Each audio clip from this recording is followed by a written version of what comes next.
I just be minding my business. I just be minding my business. People like to come at me, like to use my name for shit, because they name about shit. Yeah, man. And prop two, late night boxing talk. Riveting conversations on my man Rico Spaces. Shout out to my man Rico in the United Kingdom.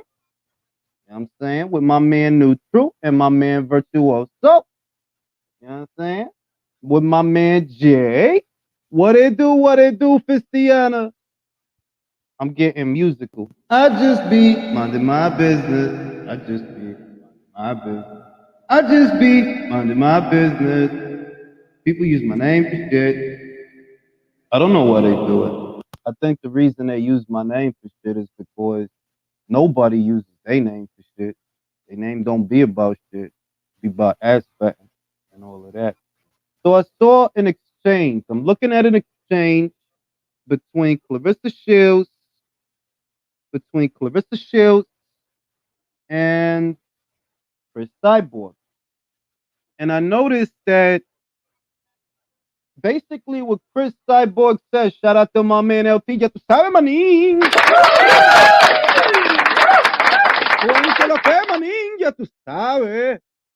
What it do, Jules? This time change has been hitting different. Days have been feeling longer. I disagree, brother. I think the days is feeling shorter because I'm getting older. But I saw that Cris Cyborg expressed an interest in fighting Katie Taylor, right? That's not going to happen because they not in the same weight class. You feel me? They not. Cris Cyborg fought what 145 in MMA. That's where she fight. Katie fight 135. So if you trying to fight a boxer at your weight, right? You trying to fight a boxer, it should be somebody at your weight. It shouldn't be a lightweight. It shouldn't be somebody 2, 3, 4 divisions smaller than you. Feel me? But she said she wanted to fight Katie, and then Clarissa Shields, like she always do, she jump into it, and she like, I'm not fighting at 145, 154 it is. You cut weight just like me. That's what Clarissa said.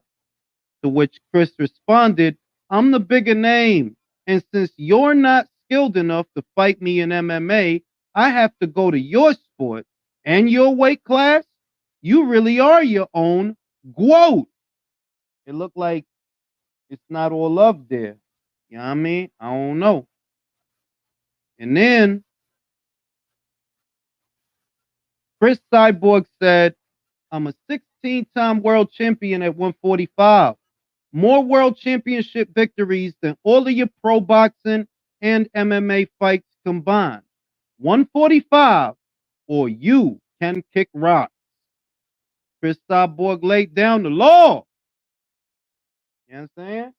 He laid down the law, yo, that if Clarissa wanna pop, it has to be on Chris's terms. These are my thoughts. The thing is, you can't jump into a conversation that nobody is having with you, right? And then act like you call the shot. And that's kind of what Clarissa did. Irrespective of whether it makes sense or not. If Cris Cyborg is saying, yo, I would like to fight Katie Taylor, that don't really got nothing to do with Clarissa. So when you jump in and try to throw your name in the hat, you can't do that and be in a position of power because you the one that's asking for something. Cris ain't mention you. Cris is not talking about you. Cris did not say, I want to fight with Clarissa. Cris said somebody else's name. So when you jump on, you just looking needy. You looking needy doing that. Ain't nobody talking to you. Unless you gonna put some money up, ain't nobody talking to you. What it do, Sergeant? What it do, WMMA? You make a very valid point, WMMA, because I did think that it's like, yo, you boxing, right? If you boxing and your weight class is normally 145, matter of fact, why don't you jump on, bro? You don't never jump on. You could jump on. But yeah, I agree with you though. I do agree with you that if your weight class is 145, why you looking at a lightweight? That don't make no sense. Like that don't make no sense. If you trying to fight in boxing and you campaign at 145, then you need to be fighting girls at 145. That's Jessica McCaskill. That's Sandy Ryan. That's Natasha Jonas. Right? They right there, 145. Why would you be looking at a lightweight? An old lightweight at that that's getting old. That don't even make sense. All right, what it do, what it do, what it do. What's up, Julio? ¿Cómo estás, Ring IQ? Aquí en lo mismo, tú sabes, sabes. Stopa, Stopa. Oye, carnal, I heard some. I know you know more about this, way much more. I heard that the zone gave the boot to PBC. You heard something like that, or? Yo oí algo hace como Ujú. 2 semanas que ellos estaban interesados, pero Sí. las cosas se ponieron calladitas después de eso. Eso fue hace como 3, 4 semanas que ellos estaban interesados, pero Oh, okay. I don't, who knows? But then after that, I heard that no, the zone is no longer. I heard that. Pero son rumores, tú sabes cómo es que esos son rumores. No se sabe si están interesados, no se sabe si no están interesados, no se sabe ahora. Pero Ya yo no oí se sabe nada. I heard those rumors though. I did. I heard that. Hijo de su, bro. I'm saying, bro, es que ellos joden demasiado, bro. Shit, bro. Lo van a ahorcar, güey. Es que ellos son unos bobos también. Ellos son unos Sí, güey. estúpidos. ¿Cómo no? ¿Cómo no, bro? Ellos no tienen la fuerza del estable para estar reclamando que no, que dame esto y dame los manín. Tú lo que tienes es Canelo y más nada. That's all you have. The only Todo. thing of value that you have, el Canelo. Después Es de nomás. eso, what else? Y a lo mejor aquí a la larga un Tank Davis contra alguien más. Bueno, eso Que sí. Pero the value de eso, it's like, yeah, Gervonta Davis has value with the right contra alguien opponent. más bueno, con un buen oponente, no, no solo. Ajá. No So, contra Isaac Cruz, no contra otro güey como, ya se le no ve los sé, números. Ya se le ándale, ven los como un números de Leo. ese muchacho. 200, Ajá. 200, 200. Sin el Ryan García, que ni me gusta Ryan García, pero la verdad es la verdad. Este pay-per-view is sold because of Ryan. Porque sin Sí, él, tú no vendes nada. You don't sell nada. shit, bro. No se No, sabe no, para nada. ya. No, para nada. Mm-mm. No, So, no vende nada. and I see your point that, Davis has value with the right this Con, part. con, Yeah, con el oponente correcto, sí. Nada más eso porque sí. tiene el nombre, no más. Nada más eso. No Pero más. tú no viste lo que él Porque su dijo. fanbase es Figo. ¿Cómo Tú se no dice? viste lo que él dijo. Tú no viste lo ¿Qué que él dijo? dijo. El juez dijo, the judge told Davis that he cannot travel to train. So because he can't train the way he want to train, he might not fight.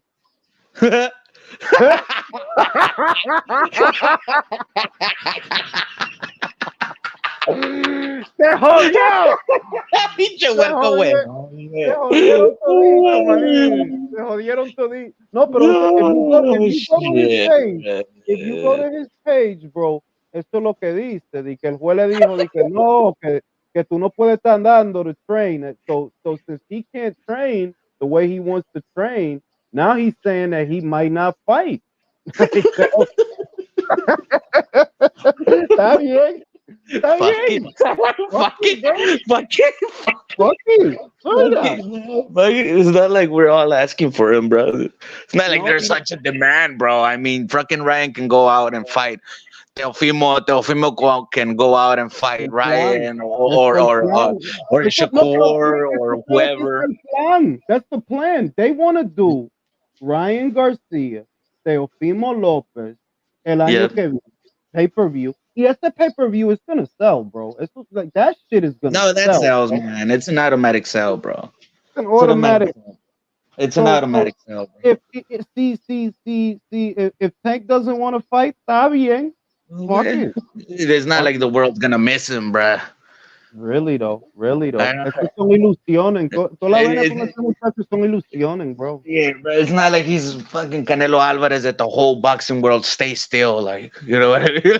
Oh, No, hell no, no, pero la bro. verdad, este tipo no está vendiendo nada. And Nah, bro. No, the moment no. que Ryan le da una ayudita para vender algo, le quitan todo el crédito a Ryan. As if you sold that shit. All right, bro, if you could sell 1 million by yourself, go do it.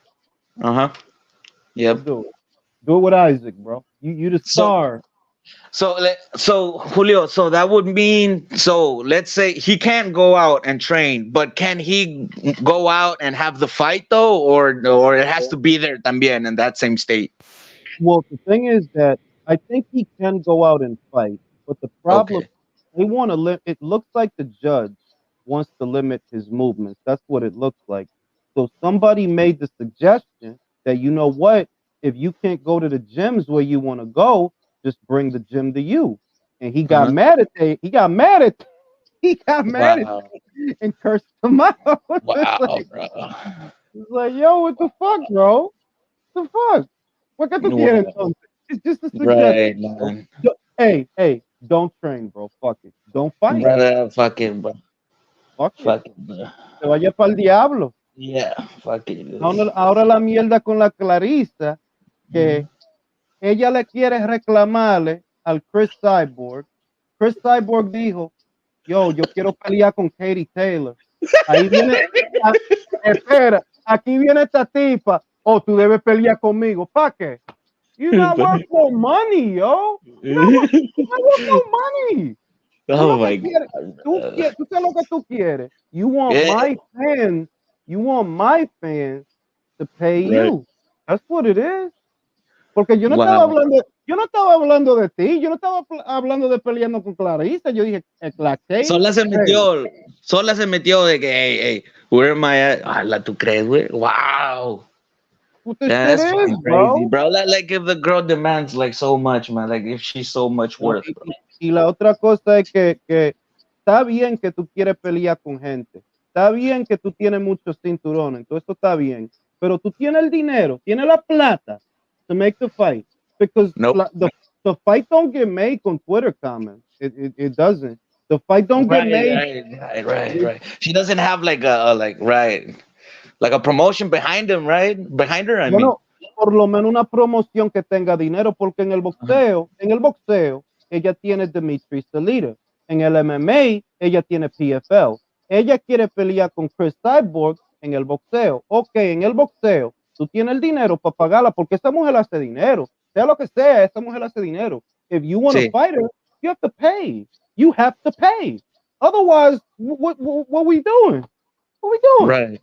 Or is it that you hoping that I pay you so that you could With try to her fan A-spot base. me? Y eso es lo que yo veo. Todo esto muerto de hambre. Eso es lo que ellos Wow, hacen. bro. Eso es lo que le hacen al Canelo. Ellos no quieren Wow. pelear. Ellos quieren que los fans de él le hagan un dinerito, make a retirement fund. But Right. it always is, bro. It's like, That's yo, fucked up, bro. That's fucked up, bro. this shit is crazy out here, bro. It's sad what boxing has become. Pero por eso es que yo veo, I've been watching more cards and small cards too, from out of Mexico, from out of the UK, from out of Uh-huh. Australia, from out of Japan. Porque nada más aquí que tú ves tu estupideces. Vaina Es que es pura like, pendejada, Julio. this shit is like, fam, if you want to fight her, draw up a contract, send her a number, and see if it works. You know, that's how Right. you do it when you want to fight. When you want to like, all Right. right, bro, you got this money, we'll do it here, we'll do it like this, pam pam pam, it's done. What is she trying to pay her with? Wigs or what, bro? Tiene que ser con wigs y Twitter comments. Tiene que ser con peluca.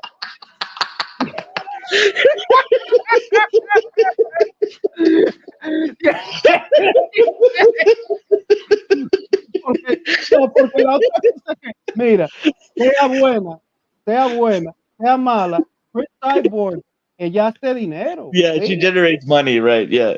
Ay, bro, Yeah. sea lo que She generates sea. money. Si tú quieres sacarle el tiempito a esa mujer, tú tienes que pagar.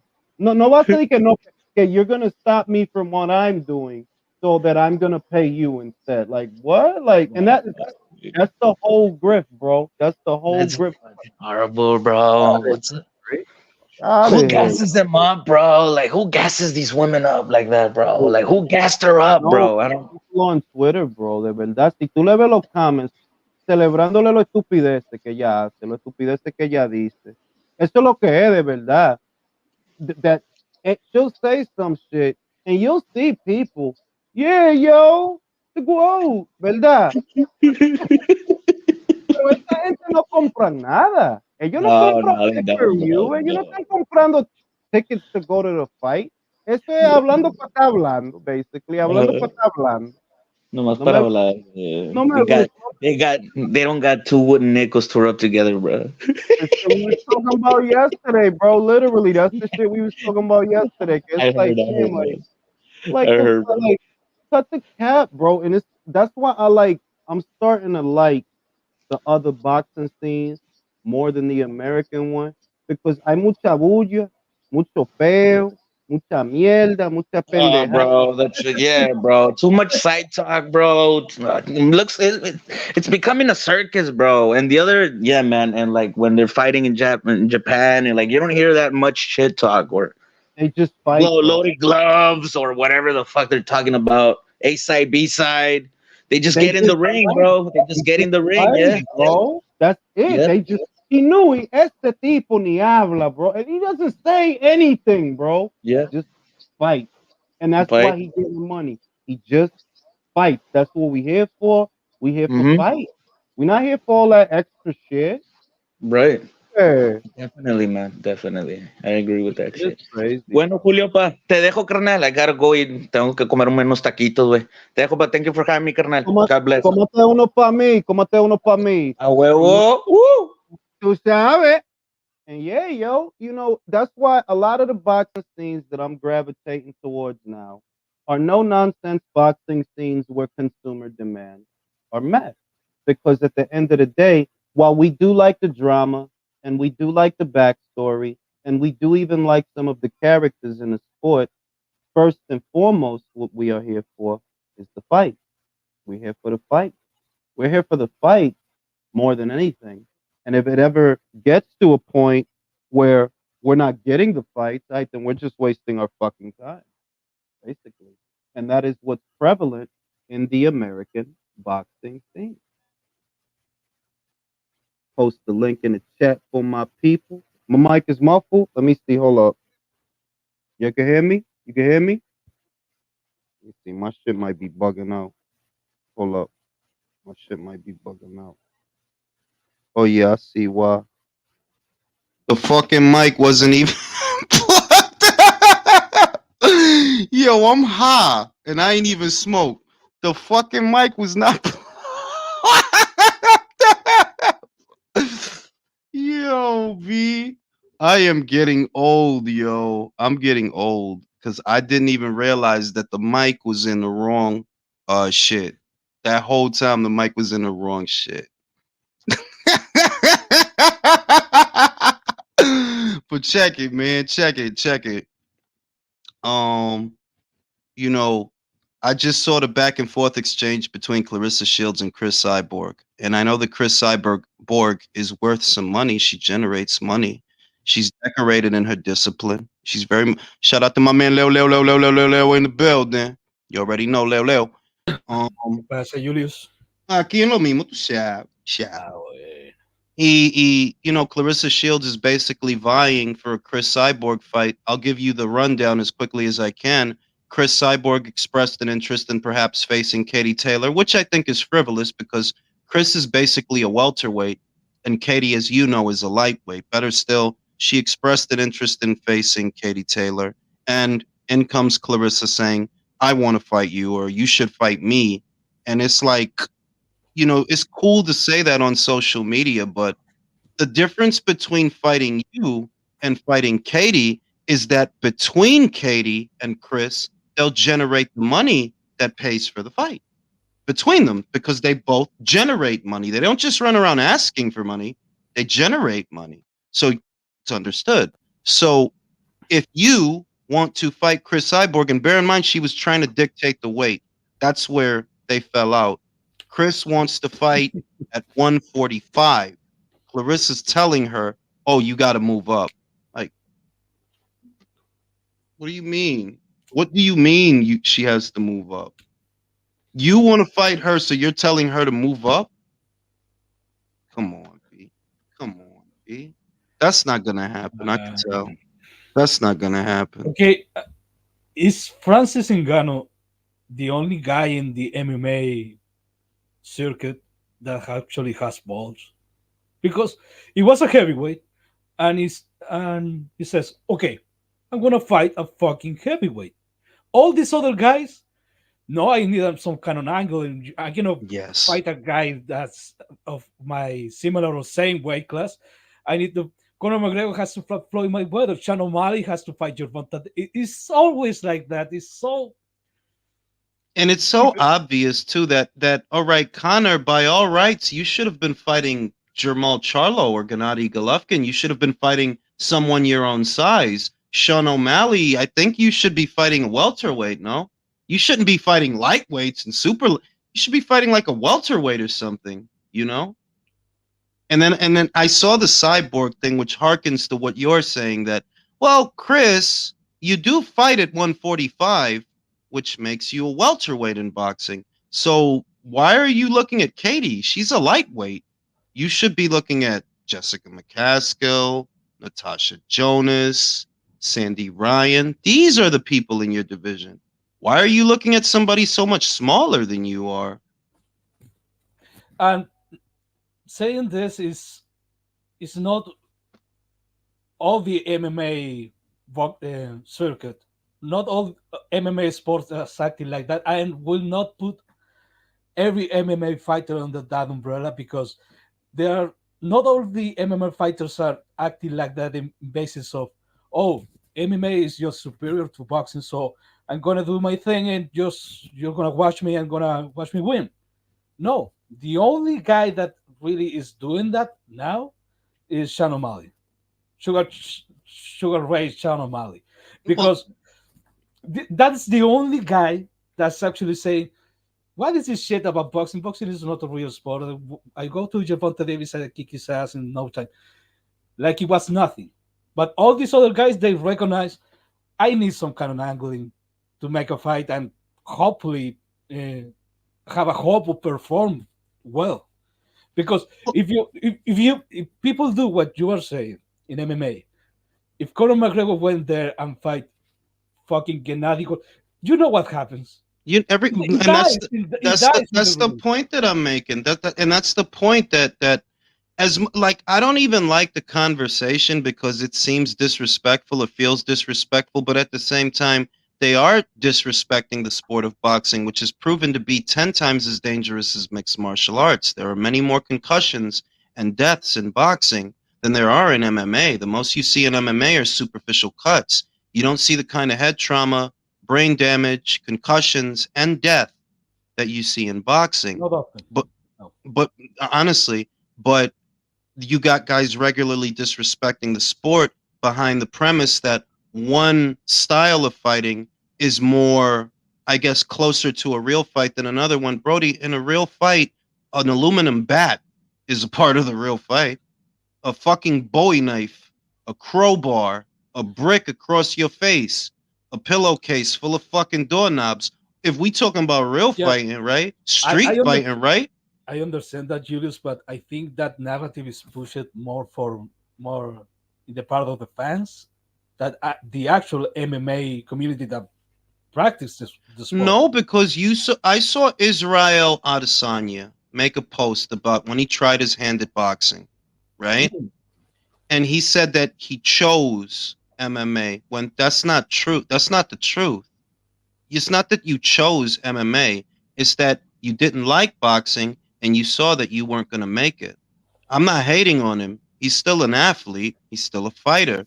But quiet is kept. What these guys never say, which is the truth, that if you could make it at boxing, you would make it at boxing because boxing pays better. It's a statistical fact. So if you could make it as a boxer, making more money, why would you be rolling around the floor in the octagon for less money? just to end up doing boxing later anyway at the end of your MMA career. Just to end up doing it anyway. The truth is, it takes certain ingredients to play or compete in every single sport that is a sport. And yes, MMA is a sport, the same as boxing is a sport, because it's not to the death. That's why it needs to stop. That's not to the death. You're not gladiators, bro. The guy don't come in and snap your fucking neck. There's a referee in there. There's rules and Yeah. regulations the same as there are in other sports. You're not a gladiator. You're not in there with a fucking lion that's going to slash your fucking neck and kill you. You're not. Just pretend you are, because your sport allows guys that don't have hands to still compete. Dylan Dennis could never make it as a boxer. Ben Askren could never make it as a boxer. Brock Lesnar is a good wrestler in college, but he could never make it as a boxer. No, it's just a fact. Yeah, and I they're both sports, and if you want to tell me, okay, boxing is not a real fight, okay, but that doesn't make you that every MMA fighter is gonna go there against a boxer and win. It's not the same. It's a different sport. It's a different mechanics of the sport, different rules, and I see that narrative more pushed but really by the fans that want to pretend that my dad can beat your No, dad. pero Okay. también, algunas veces son los atletas. Sometimes it's you'll see MMA fighters say things like quote unquote real fighting. The fighters do it too. Like, yeah, you're right. The fans propagate it more than the fighters do. However, I have seen some fighters resort to saying that. And I just think to myself, well, that's what you have to tell yourself when you're rolling around the floor with other men for a few $100,000 at a time. That there are journeymen and gatekeepers in the sport of boxing that literally make more money than you do, many times more than you do. So you have to tell yourself something. You have to. And the reality is that if you really could make it as a boxer, if you really could, you would, but you can't. You're not making less money because you're choosing to make less money. You're making less money because as you go in those boxing ranks, you're going to get knocked the fuck out. You are. Your style of fighting or the internal rhythm that you have, whatever your unique attributes as a fighter are, whatever they are not adequately suited for boxing, no more than a baseball players are adequately suited for basketball, no more than a basketball players are adequately suited for football. They're all different sports. And the disconnect is for some reason you have it in your head that what you're doing is not a sport. No, it's a sport. Because if it weren't a sport, what stops Joe Blow from just stabbing you in the fucking neck? Yeah, yeah. I think you're right. Most of the fight that you can see, for example, on social media on Twitter, they are not to the death, and that makes gives the impression that the closest thing to a real fight is MMA, but not really. No, People I get mean, fight, the other thing is but the reason I say this, Leo, is because look, I'm old, so I've seen a lot of stuff. I've seen a lot of quote unquote real fights. And many of the real fights that I've seen involve punching.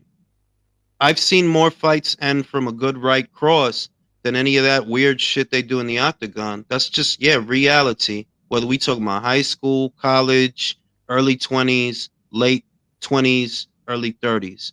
I've seen more real fights in real life end by a right cross or an uppercut than any of that shit they're doing in there. Now, that's not saying that there aren't other instances where, yeah, a guy slams another guy. I've seen that too. I have seen that, yeah, one guy picks up the other guy and the guy lands on his head, and that's all she wrote. I've seen that, yeah. But at the end of the day, the underlying principle of a street fight, honestly, if there even is a principle, because I don't even think there is one, but you want it to be over quickly. You don't want this to drag on. You definitely don't want to be on the ground in a fucking street fight, bro. What, on the pavement? In the street? No, you don't want to be there doing guillotines and guillotines and Philistines. Nah. Only thing that's going to happen is you going to get stomped out. That's what's going to happen. If you're the rear naked, yeah, you're going to get stomped out, bro. That's what's going to happen. Can And I that's add what, something? go ahead, Jay. Like, all right, I mean, see me, I'm an MMA casual. I got nothing against MMA. I've actually enjoyed it when I watched it in the past. I've even bought a card on the UFC like a couple years ago. I enjoyed it, but just MMA fans and MMA fighters who's using this gauge because Francis Ngannou went in there and did better than expected against a current heavyweight champion in Fury, who we all thought was gonna comfortably beat him. Don't use that as a correct like a gauge to say like, oh, I'm gonna try this and be successful at it. No, you're not, because if Francis Ngannou went in there with any other top 10, even the top 5 heavyweight, let's just say he fought Joshua and Wilder next, and they fucking knock him, they knock him the fuck out. What are they gonna say then? You know what I'm Well, saying? yeah, I mean, and no, and it's the other thing that if the argument is, and I've said this before in videos in passing, that if the argument is that mixed martial arts are in so many ways superior to boxing, then Ben Askren has no excuse to lose to a YouTuber, because what you're Boom. saying is that this style is superior to this style. Oh, well, then you should pick it up easy. And the same applies to Tyrone Woodley, and the same applies to Dylan Dennis, Nate and the Diaz same as well. applies and they all of them, you Guys, know, Yep. that eh, Yep. if in the a argument is that this is better than that and this works better than that, then then it should have worked for you, but it didn't. I mean, see, when you Nate know what? Diaz In a did real Dylan street Dennis, fight, guys. what was one second? Hold When on, Nate Jay. Diaz, Hold on, Jay. okay, Go go. ahead, go ahead, bro. eh, In a real street fight, the boxer is going to be superior because the boxer understands distance. And if any motherfucker, any jujitsu guy or wrestler tries to take him down, he's gonna get jabbed or he's gonna get knocked the fuck out with a hook. Eso es lo que Because yo the estoy boxer diciendo. understands distance and he knows that what distance you're gonna be with him, you're not gonna take him down. That's not gonna happen. And the other thing is the quickest way to end a fight is literally with a punch. It's literally the quickest way to end a fight is with, unless you got a gun. The quickest way a fight ends is usually with a punch, a well placed shot, and the guy goes over. I said it on the other live. I never went to a bar or saw a bar fight or seen a street fight or been in one where somebody was doing all that crazy. Like, I never seen that. That shit is that shit is for Hong Kong movies, bro. That shit is not for real life. That shit is for the octagon and Hong Kong movies. It's Because impractical. if you go to the ground in a street fight, you're gonna get stomped out, bro. That's a given. You are getting stomped out by that person and their family members and their friends that are there watching. That's what's gonna happen. People gonna get kicks in. People gonna throw shit at you, and that's if the knife or the gun don't come out. That's why it kills me that people say shit like that. I'm like, you must never have been in a street fight because you over here worrying about Hong Kong chop suey shit when you should be worried about the gun or the knife coming out. If You it's a never street even fight. saw Yeah, that in Chinatown, Chulos? but You By the way, never even. do and y'all remember A Bronx Tale? Do y'all remember how the whole neighborhood ganged up to beat the shit out of them bikers who came in that bar? Yeah, yep, like Julius, I think you the point was already made by you, and it's the most valid point that you can make about this MMA versus boxing shit. Look, if every MMA goes there to a boxing ring and dominates, or most of them, we could say, okay, maybe MMA is a superior form of Yo, sport that saludos, involves chat. all the other sports and combines them, and you're actually going to be better in every single discipline across the board. But that's not what it happens. that's What not what happened to happened. Ben Askren? What happens to Tyron Woodley? With a novice that the guy has been training for like a couple of years. And Guys the who reason, really aren't boxers, and that's the other thing that kills me, that they say these things as they watch mixed martial artists go in there with what are not their equivalent in boxing. It's not like you're going in there with a real cruiserweight. It's not like you're going in there with a real middleweight. No, you angle. You're angling, and even with the angling, you still lose. yeah, So and the how other, could the argument be that your style or your whatever is so superior? Then you should have dominated by yeah, now. and the other thing is the system is important, and the way we rank these fighters also applies to the MMA fighters that are trying to box. Look, if Francis Ngannou goes there, and let's say he actually got the win, he got the W, that makes him uh, one of the top 10 fighters in the heavyweight division. Well, it No, technically because you makes him have to many have though. another fights. It's not one guy. My thing is this, that you're basically saying that what they like to say is that the boxer can't go in the octagon and win, but you guys aren't coming in the boxing ring and winning. You see what I mean? That you're saying that if the boxer goes in the octagon with his boxing against your MMA, you're gonna beat him. Yeah, because he doesn't know MMA and he's in an MMA cage. But when you guys cross over to boxing and you try to do the boxing, you guys don't win. You get embarrassed. It didn't get said that Connor is a lot bigger than Floyd. He's actually a lot bigger than Floyd and a lot younger, right? And in your sport, you're some kind of a knockout merchant. In Floyd's sport, he's literally not a knockout merchant, but he knocked you out.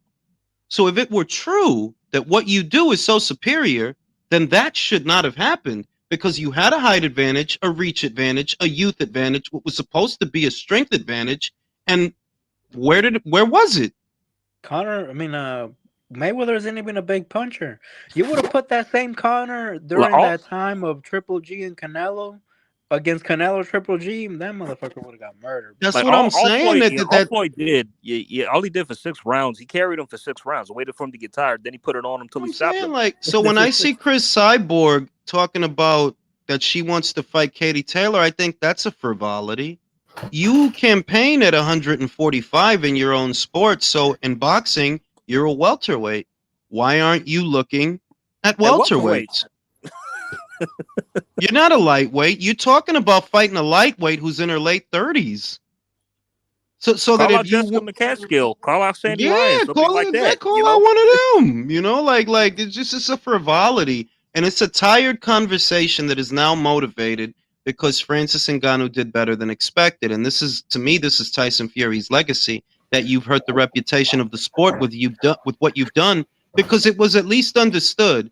Nah, fam, you really don't play boxing, and now because of this fat bag of milk, you got people really thinking they could play boxing. Yeah, that's been a huge problem around the crowd that I have. I have a good MMA crowd that I hang with, that some of them watch boxing, but a lot more boxers.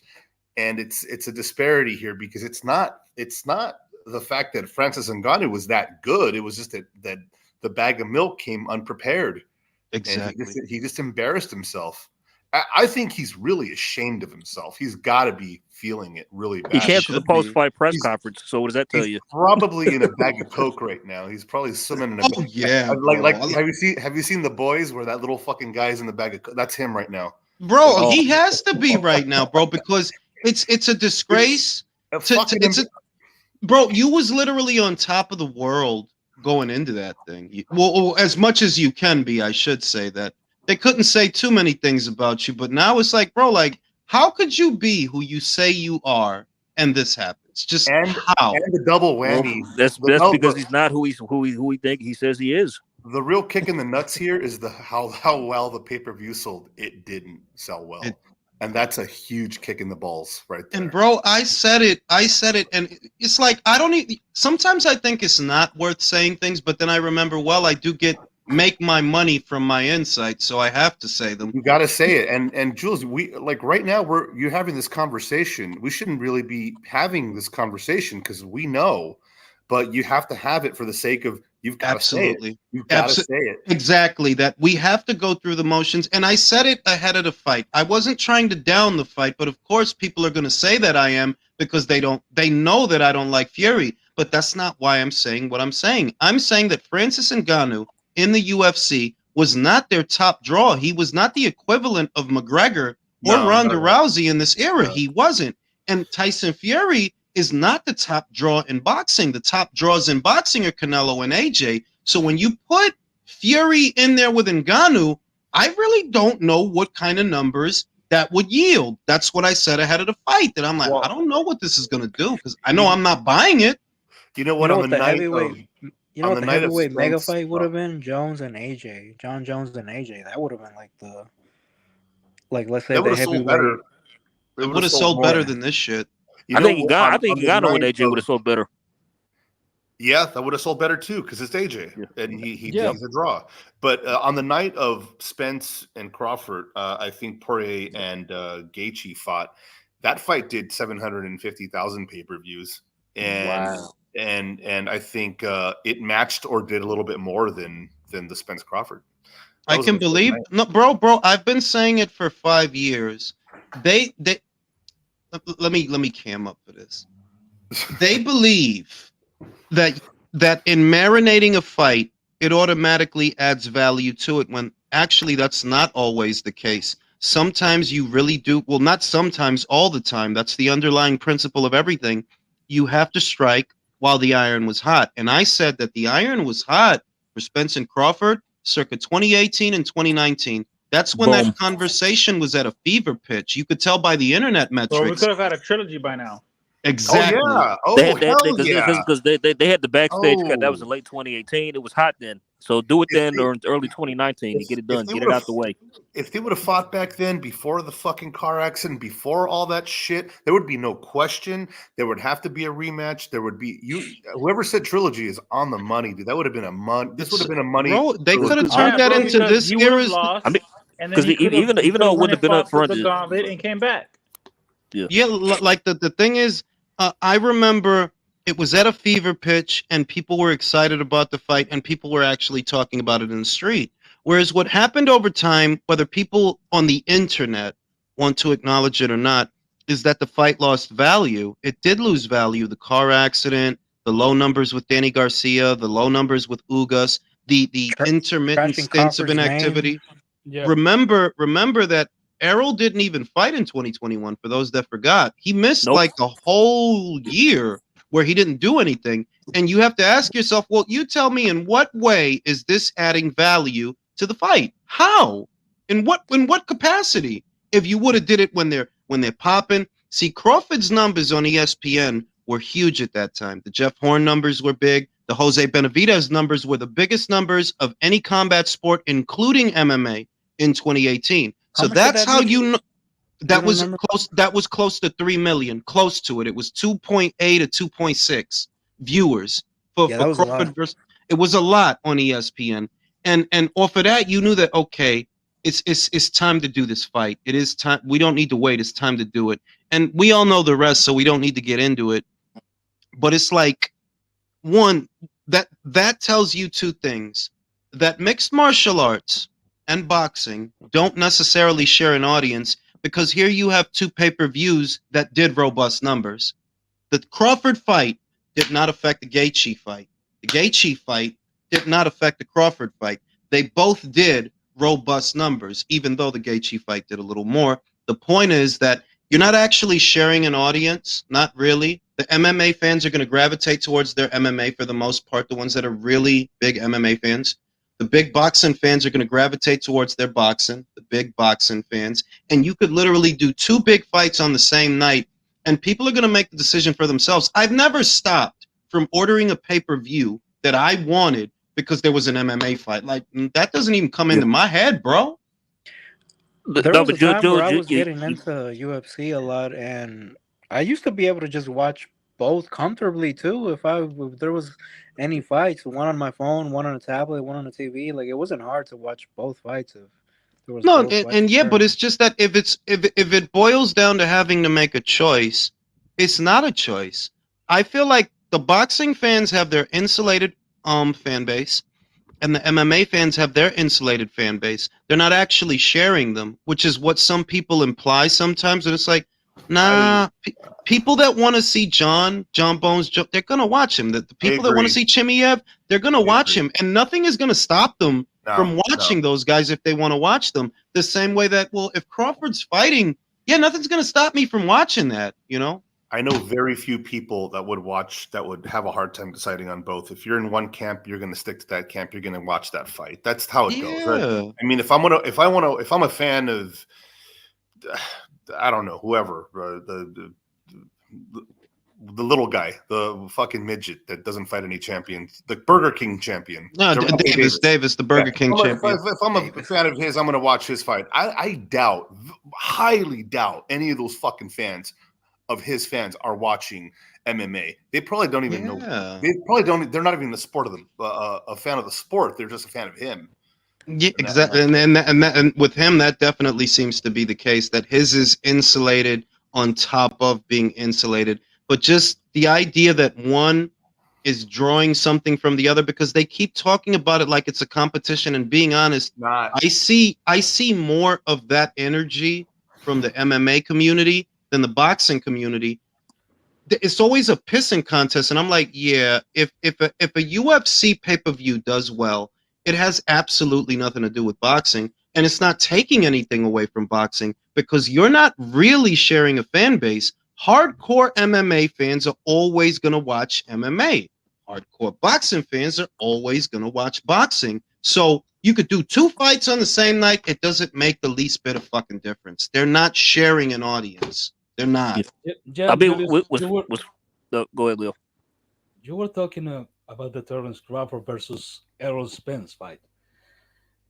Look, this is just my opinion. Uh, I'm not want to trash any of the guys that listen to, let's say, the pop music or the kind of music that is heavily produced by um, record studio, but sometimes it feels like some of these artists are manufactured in the way that they don't do their own lyrics, they don't produce their own music, and they have a real army of guys that are pushing for give a good product and an image to present to the public, to the paying public.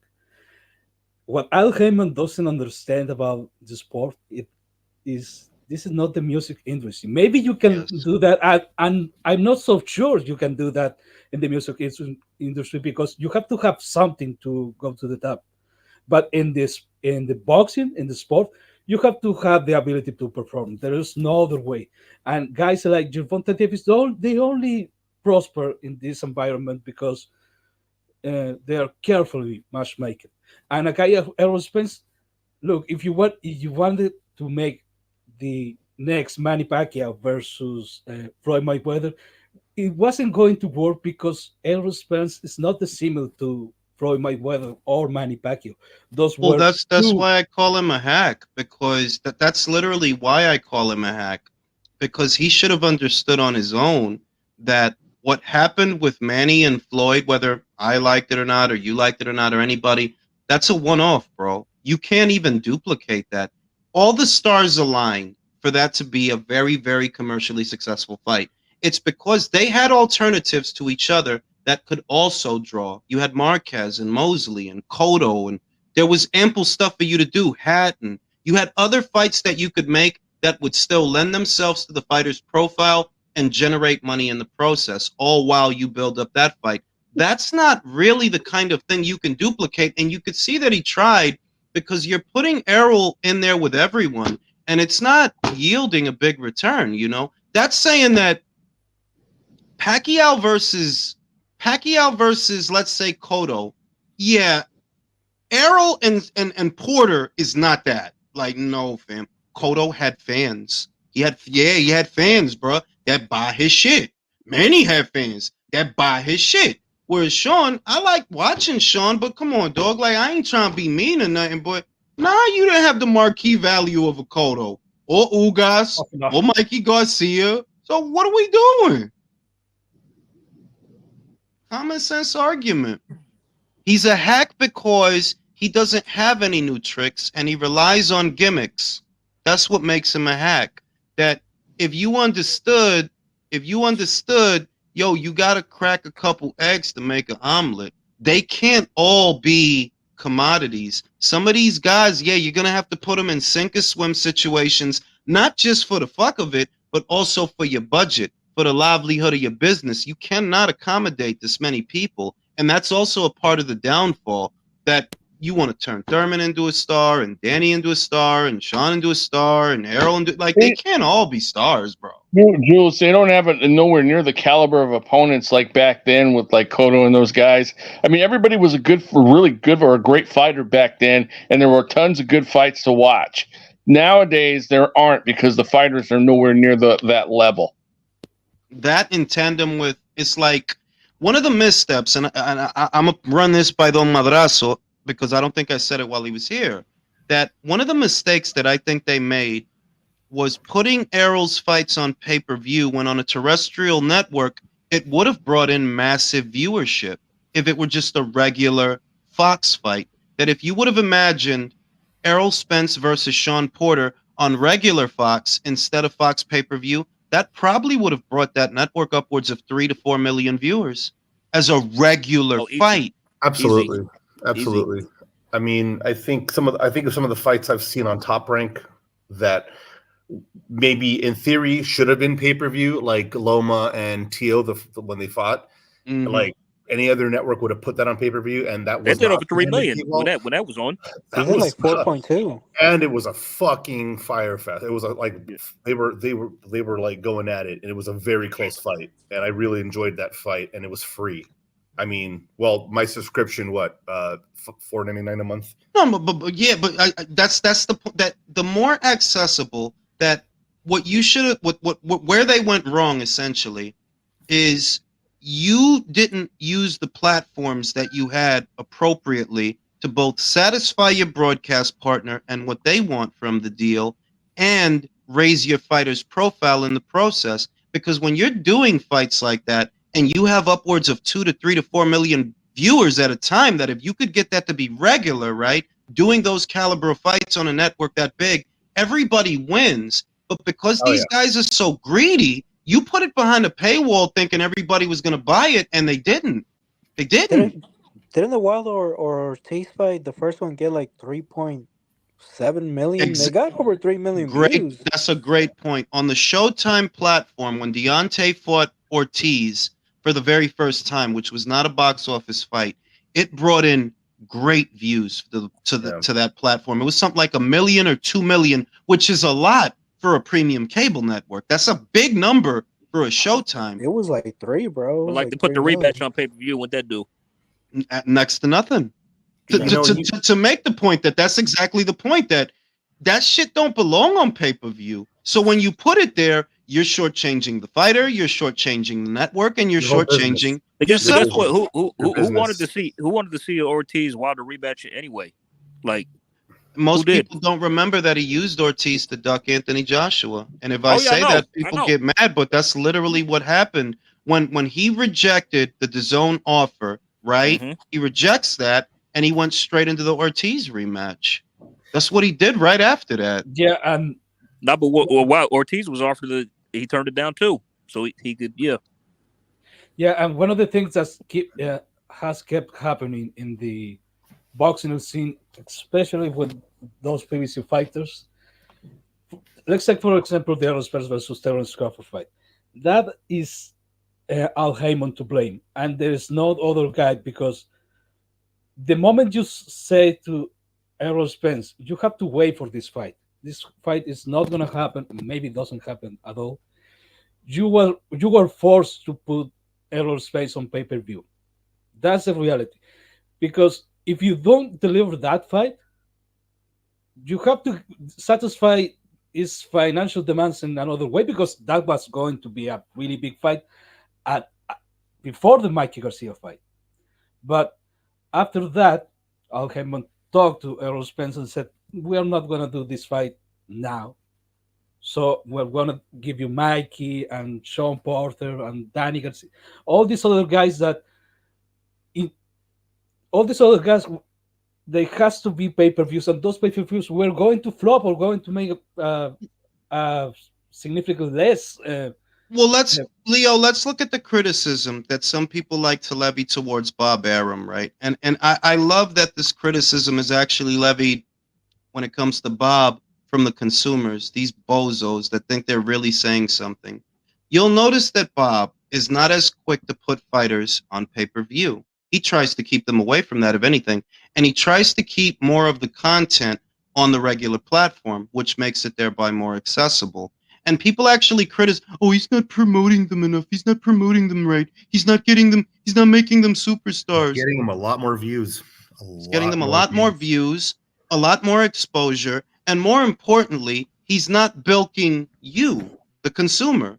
So, like, what would you prefer? That he put more of the fights behind a paywall so that you have to pay more money to see them? Is that the argument we're now making? We're arguing in favor of paying for one of the more. marketing. Bro, This that is is one of their the marketing argument. lessons they could have learned. A good marketing lesson they could have learned. If you put out a cola right now, I'm not going to charge you to take a sip or to realize who my brand is. I have to pay to get it out there. So I'm going to take whatever road I can get.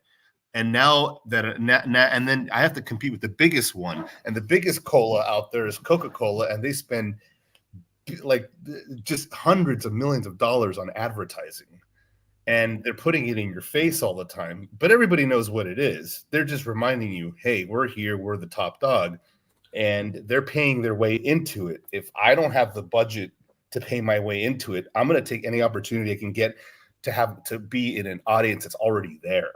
Like these people that are on ESPN, no one's gonna buy all these fights. No one's gonna. Who can afford all this shit? And the other thing is the reality that, and it's like you tried to put all these guys on pay-per-view, and not a single one of them really became a pay-per-view star. The reality that most boxers are not going to be pay-per-view stars. I don't know who. It's like he put it in the entire stable's head that all of you can become that. No, that's a lie. Pay-per-view is reserved for one or two fighters at a time. Honestly, it's very few fighters that will become pay-per-view attractions and actually belong on pay-per-view because it is based on nothing other than their drawing power. It's not even something that you earn like a badge at the Boy Scouts. No, it's not a right. It's not your right to be on pay-per-view. The only real reason your fights should be behind a paywall is because we're confident that people will pay to get in. If not for that, no, you shouldn't be there. David Benavidez, Demetrius Andrade, all these other motherfuckers. Like, nah, fam, like, most of y'all don't belong on pay-per-view, and most of y'all shouldn't be on pay-per-view because it's not going to do you any favors. I mean, the reality not only is that, they don't know how to arrange your pay-per-view card because you got Andrade and Benavidez. And we have a great fight, Matias Ergashev, right? That's not even the co-main. That's the best fight on the card. I'm telling you now, and that's not even the co-main event. Mm-hmm. You got Jamal's bum ass, who ain't been in the ring for 2.5, going on 3 years. That's definitely going to happen. Fighting the blown up welterweight. Yeah, that's happening. That's happening. I heard literally that's the co-main. That's the co-main. Bro, Jose Benavidez was the WBC heavyweight champion in Creed 3. What are you talking about?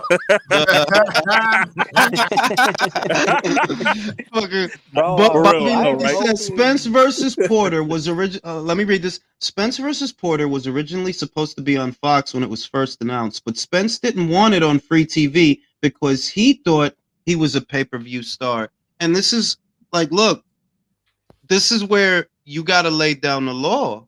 This is why I like Bob. They're like, fam, you're not bigger than my enterprise, and I am not going to put your egocentricities before what's best for business. You may think you belong on pay-per-view. The reality is that 360,000 that bought the Mikey Garcia fight, that may seem like a big number to you in the short term, but in the long term, if that would have been on regular Fox, you could have got 4 million people to tune into Fox for that fight. I guarantee that amount of people would have tuned in. And based on a huge metric like that, the people at Fox then say, wow, look at the numbers that these guys are bringing us.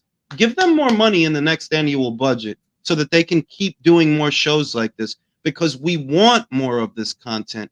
Instead, what you did was like the crackhead route, the easy fix. Like, oh, no, I want it now. I want the money now. That's the short term. In the long term, you missed out on a lot of eyes that would have increased your value. And this is why Fox ended up leaving and Showtime ended up leaving. That pay-per-view is literally not for everyone and not for every fight. That there's some fighters that, yeah, maybe you were on pay-per-view in your last fight, but in your next one, depending on who it is, yeah, you're not going to be on pay-per-view. And you do need to be flexible because none of you guys are stars, and that's the truth. Ronaldo is a star. Messi is a star. LeBron is a star. Steph Curry is a star. You guys are like, and I'm not being fucked up. That's real. Most people where you live don't even know who the fuck you are. So this star shit, that has to stop. Because Jules, like, I mean, because even though most of us bought Haney Loma, right? Putting that on pay per view kind of hurt the fight. It did, because if it wasn't on pay per view, I think honestly, more than 2 million people would have easily watched that fight. If not, you know why? But you know why it was on pay per view? It's the financial demands. It's the financial demands. Devin, right? Yeah, I know. The long and the short of it, and it's that's why it's kind of good and bad if the PBC goes under, because the business, the whole model, it does need a reset. You need fresh faces that are going to get out there and fight on the budget that you have, not the budget that they think they deserve. Like, a lot of y'all cats really don't even deserve to be 7-figure fighters, if we're being honest. Look at the holdup with Andy Ruiz and Wilder. Andy's waiting for multi-millions, when the truth is, Andy, you're a 6-figure fighter at best. Right now, you don't generate that. You don't generate that. At the very best, you're a 6-figure fighter. And depending on who's opposite the ring of you, then that number goes up. But you by yourself, you're probably somewhere in between $500,000 and $700,000. Nobody should be paying more than that to get you out there, because you just don't generate what you're asking for. So if you don't generate it, where is it supposed to come from? You're talking about Andy's fat ass? Yeah. Mm-hmm. And not just Andy. And listen, wait a minute. And it's not just, it's honestly a lot of fighters. Yes, it's Wilder too. You believe that you are a 7 or 8-figure fighter. No, you're not. We have proof. Last year, you fought Hellenius. What did you generate? You didn't generate anything, right? So when you get out there and you want these obscene amounts of money, there needs to be somebody that says, you know what, bro, you can hit the road, bro. Hey, if Joel, you can, yeah. A good example, though, of what you were talking about. Look at the Foreman Frazier Ali era. All right, it was the greatest era, one of the greatest eras in boxing, but they all fought on TV and in other places, and look how big they were. Yeah. With no pay-per-view, look how big they were. And from how big they were, country, you'll remember that you had the Marvin Haglers of the world with major sponsorships to major brands. You had Larry Holmes and Sugar Ray Leonard in a Range Rover commercial. Big Range Rover and a little Range Rover. Because of the amount of views that their fights will bring to the network, that's valuable advertising revenue that you're missing out on putting fights behind a paywall. And guess what? Guess what? The 2 fighters on the Forbes list, right? Canelo and Joshua. They got advertisement deals. Got to advertise it.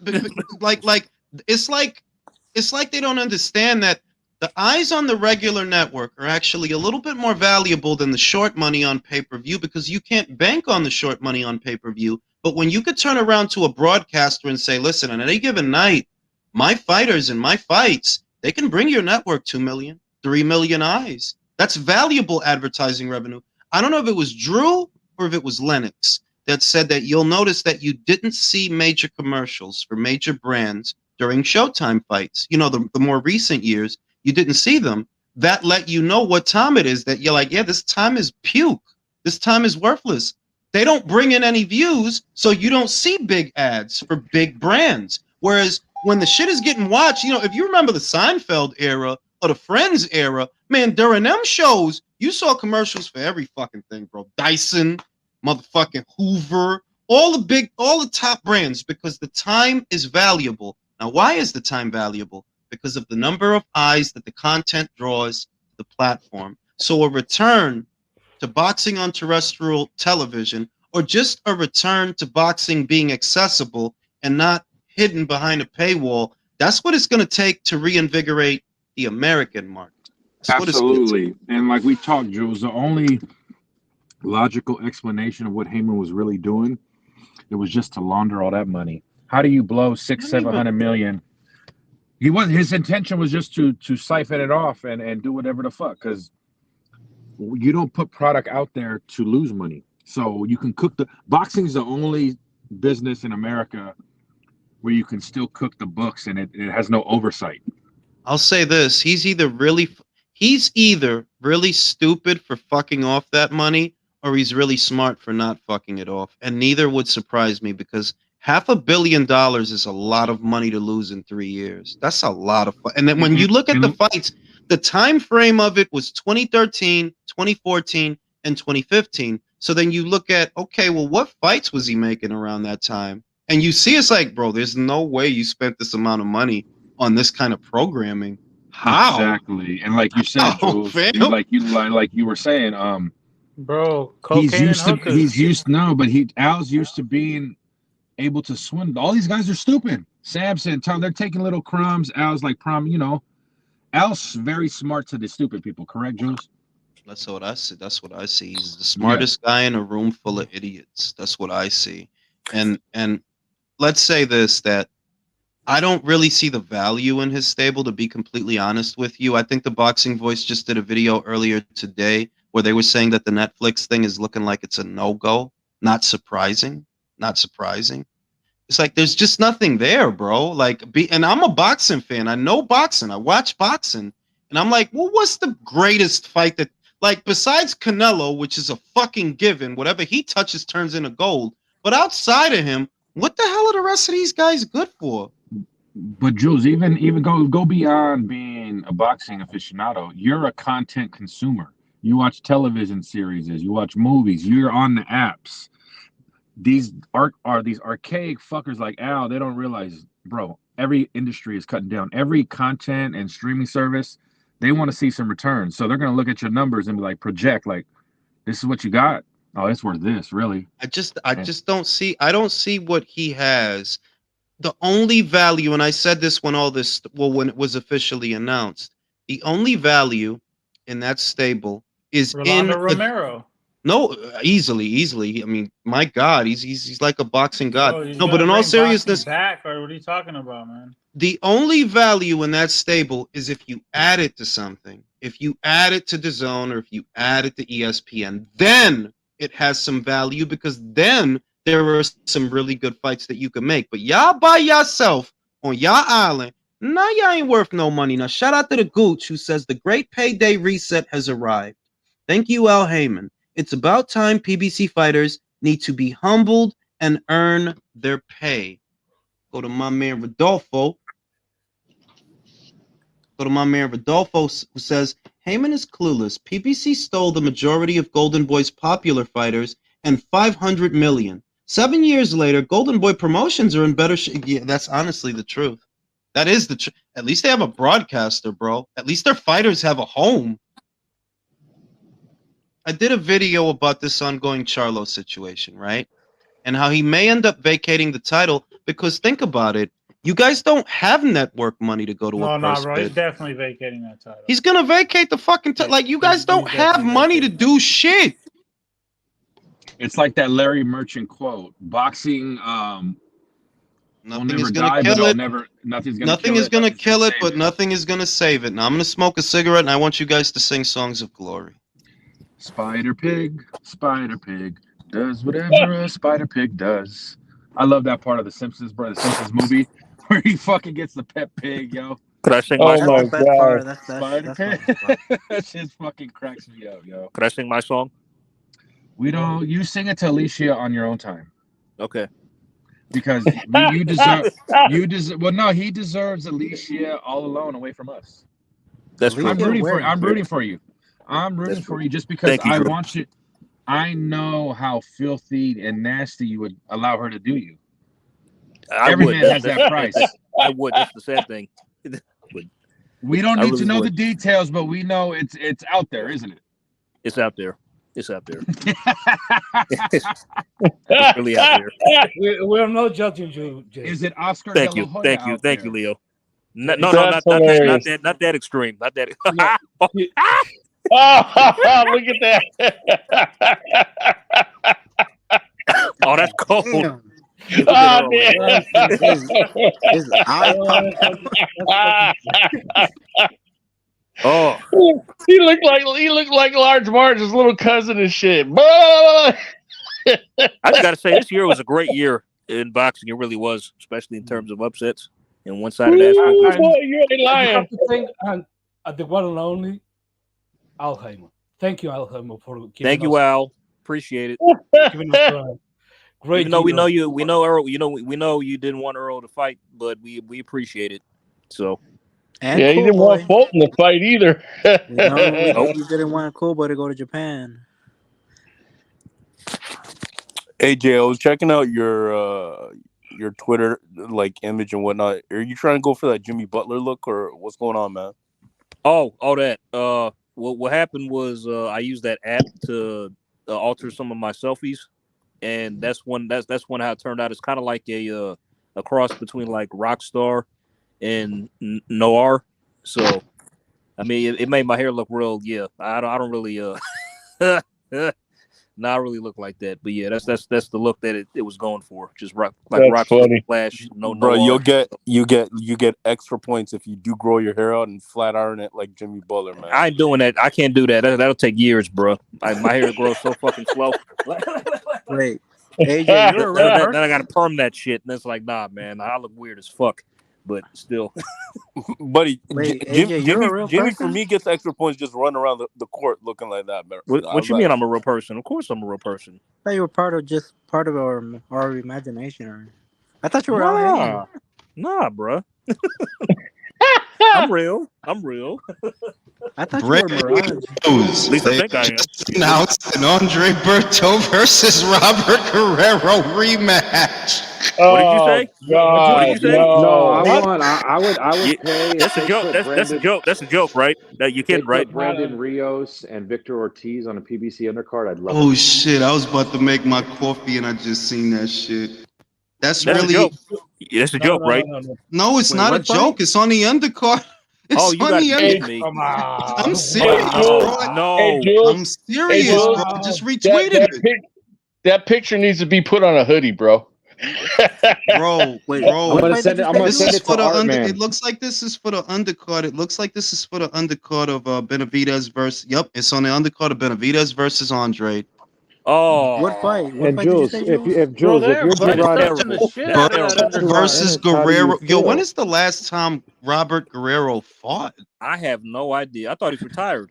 We're gonna get that woman Bro. He beater. did retire, man. No, I mean no. The last time he fought was Victor Ortiz.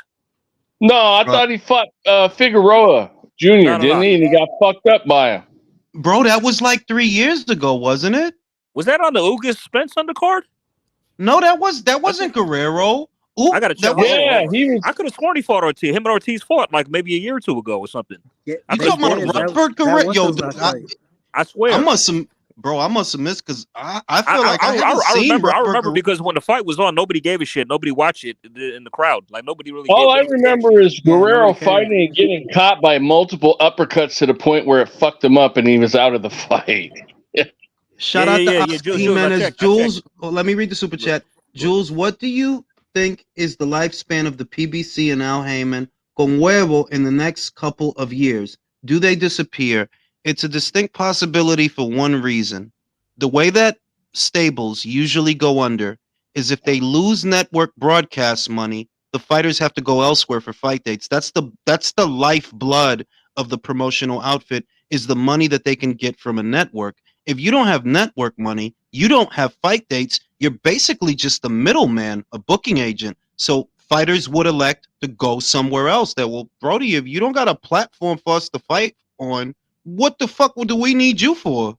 Yeah, because it's not uncommon for a from quote unquote promotional company to not necessarily have a network deal, but if it's a whole stable of, I don't know how many fighters they have, and what's the point to be associated with PBC that doesn't have a TV network if you can go somewhere else when you may have an actual TV network behind you? It doesn't make sense. Yeah, like you can have small promotional outfits because we're all aware that there are actually lots of small promotional outfits that still do shows on a smaller circuit.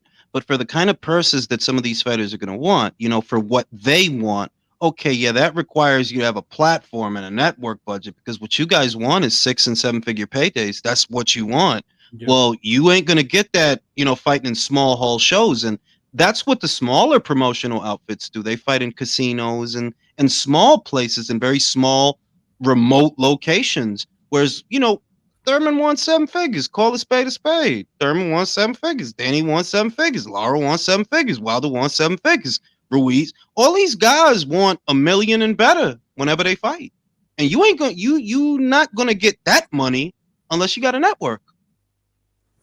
Yeah, Jules, like the way I see it is like these guys, they're gonna go through like a hardcore bout of depression because unless they find a platform, their expectations gonna have to be rolled back. The recalibration of their contracts, as you stated in a couple of lives back, that's gonna be have to be a forced kind of like action because I'm not sure.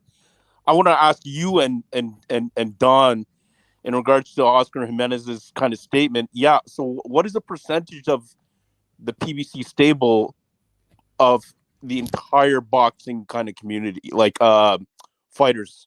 Like, what is it? 30%, I wouldn't. No, 20%? I would not say it's that generous. Not 30. That sounds like a lot. 30%. That really does sound like a lot, and I don't think that the PBC stable comprises 30% of overall boxers in the sport. The number that's been put out there for the number of fighters that Heyman has under contract or under his thumb or whatever we want to call it is around 200. But I don't think that 200 fighters account for 30% of all of boxing. No, boxing is actually a lot bigger than that. It's much bigger than that. Out of the So out of the 200, I would say there'd be maybe 60% that are active. yeah, because you are talking about a lot of dead weight when you're talking about their stable. You are really talking about a lot of dead weight and a lot of inactive fighters. Like, look at Jamal. 3 years he's been, he's in the stable, right? He's definitely a PBC fighter. He just hasn't fought in 3 years. That you have a lot of that with them, a lot of dead weight. But I would not put that number. 30% is too big a number to account for the totality of their stable. If anything, I would say it's much, much lower than that when it comes to their stable.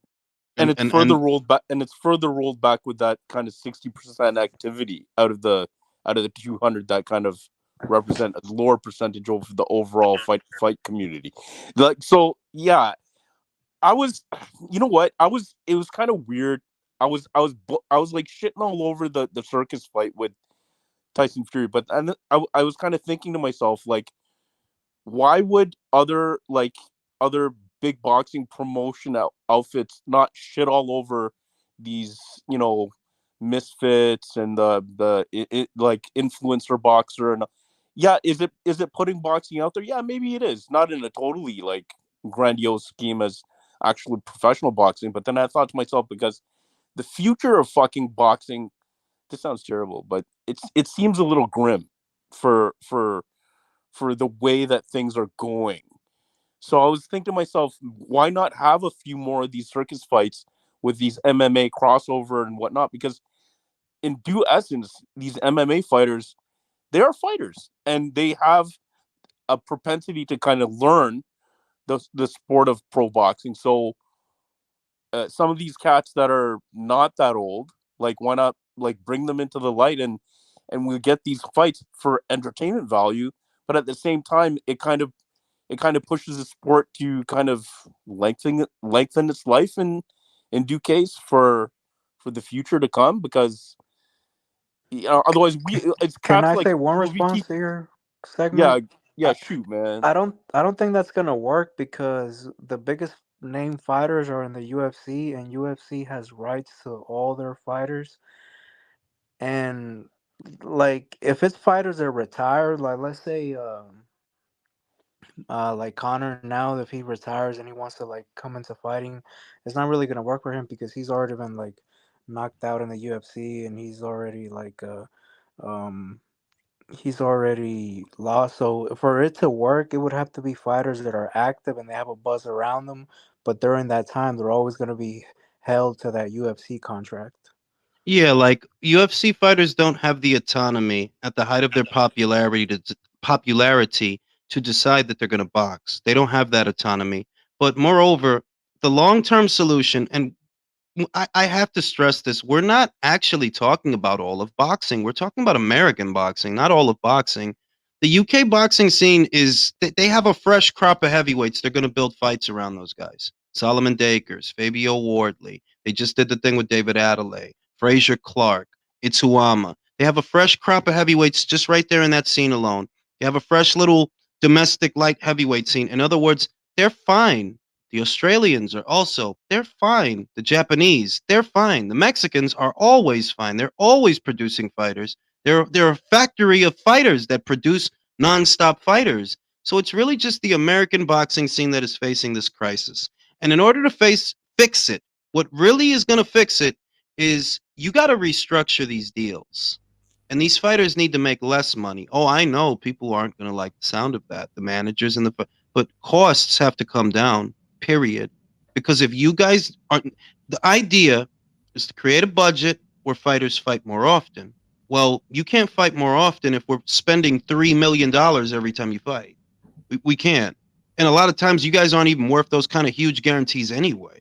So if you are going to fight more often, or the goal is to get fighters that fight more often, costs have to come down. So when you sign a fighter now, moving forward, right, you do a deal with a fighter.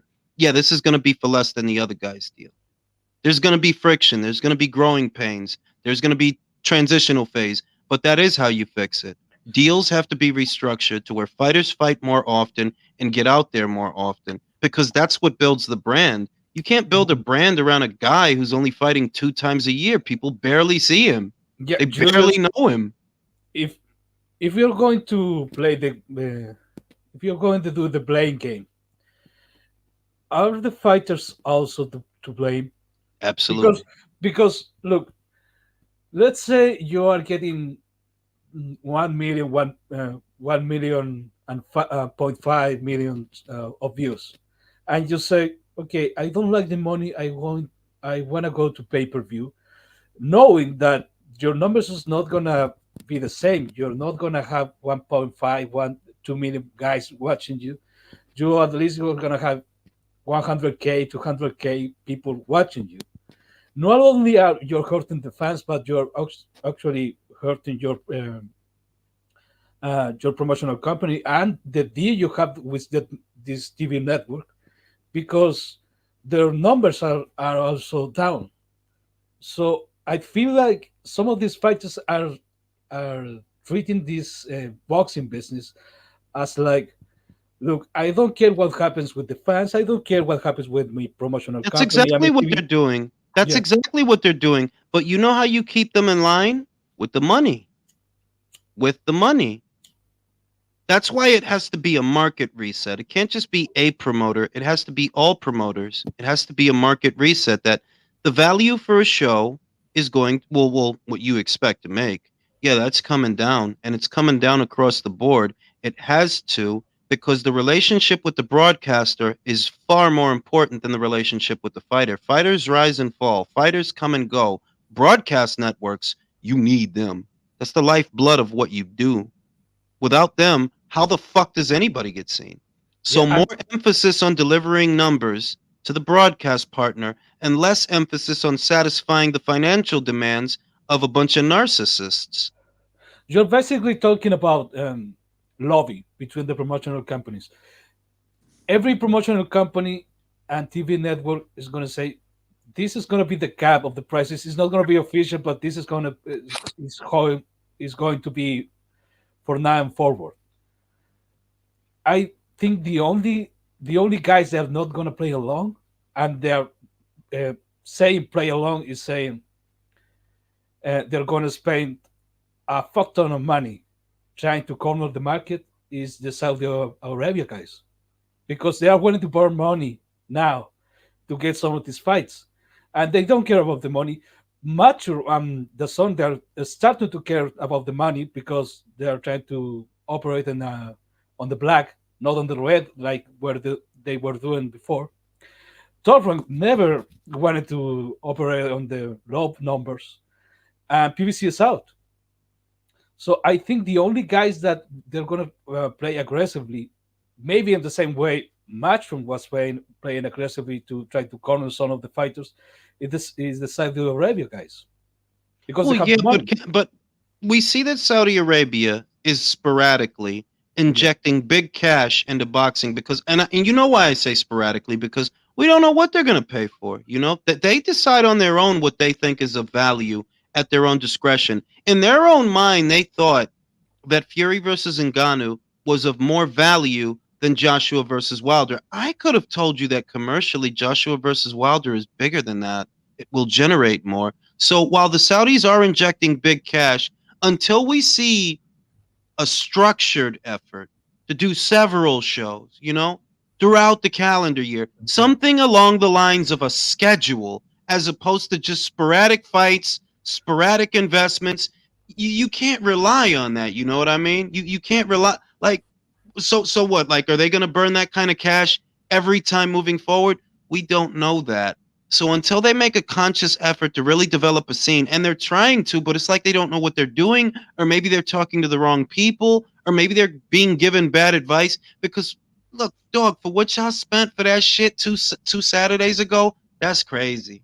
Y'all Yeah, wasted a lot of money on that bullshit. yeah. Because look, if you watch, let's think about Gervonta Davis, Errol Spence, and Deontay Wilder. Those three guys hurt the PBC brand in a big way, in the sense of all these three guys, they had an opportunity to make a massive amount of money, but they had to work on other promotional companies, and none of them really did that. So what happened? Every single one of them ended on pay-per-view, and their numbers were down. Yeah. And because Gervonta Davis had a big opportunity to make money with Tevin Farmer, PBC was forced in some way to give them something comparable. Yes, I agree with that. That situation with Tevin forced them to try to give give Davis the money that And they basically told him to turn down. yeah, and the Errol Spence, Al Haymon said, "Okay, you're not gonna fight Errol Spence, but you're gonna fight Mikey Garcia, and you're gonna do these numbers." That was the same thing. And the Ultra Wilder, he had maybe the biggest deal in in the heavyweights history. That $100 million. Maybe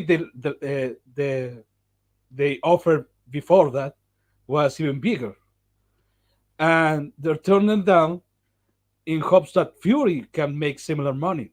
And he ended on pay-per-view every single time, even if he didn't really need to be on pay-per-view. So I don't think my point is, all those three guys maybe were the biggest culprits in all this PVC debacle.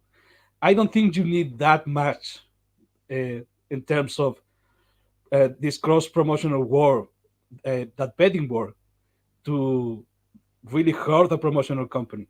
Because let's say, for example, the Saudi guys are trying to do the same shit with top rank fighters. What they're going to do? They're going to send those guys over, or they're going to try to match the offer to try to keep those guys in on top rank. What they're going to do? I'll say this. The When the old cycle of fighters fades away, and we're very close to that because a lot of these guys are in the mid 30s and late 30s.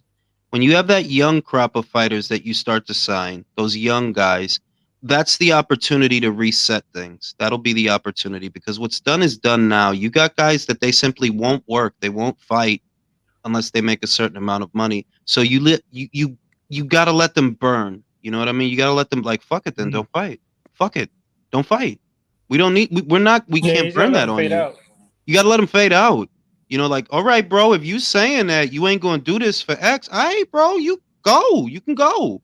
And that would be the plus if Heyman doesn't get a broadcast partner, because a lot of people in boxing right now, and you can kind of see it, they're nervous. When a major broadcaster that has been in the sport for 37 years bows out, that makes that it affects and reverberates throughout the entire model, throughout the entire universe of it. They're like, it's still kind of bad. It still looks bad that boxing used to be huge in America, and now what is it? Now what is it? You know, people start wondering if they should even stay in this racket. That's the message that it sends. So what it takes to reset it are fresh faces, fresh ideas, and more importantly, restructure these deals, man. Yeah, Jules, Restructure.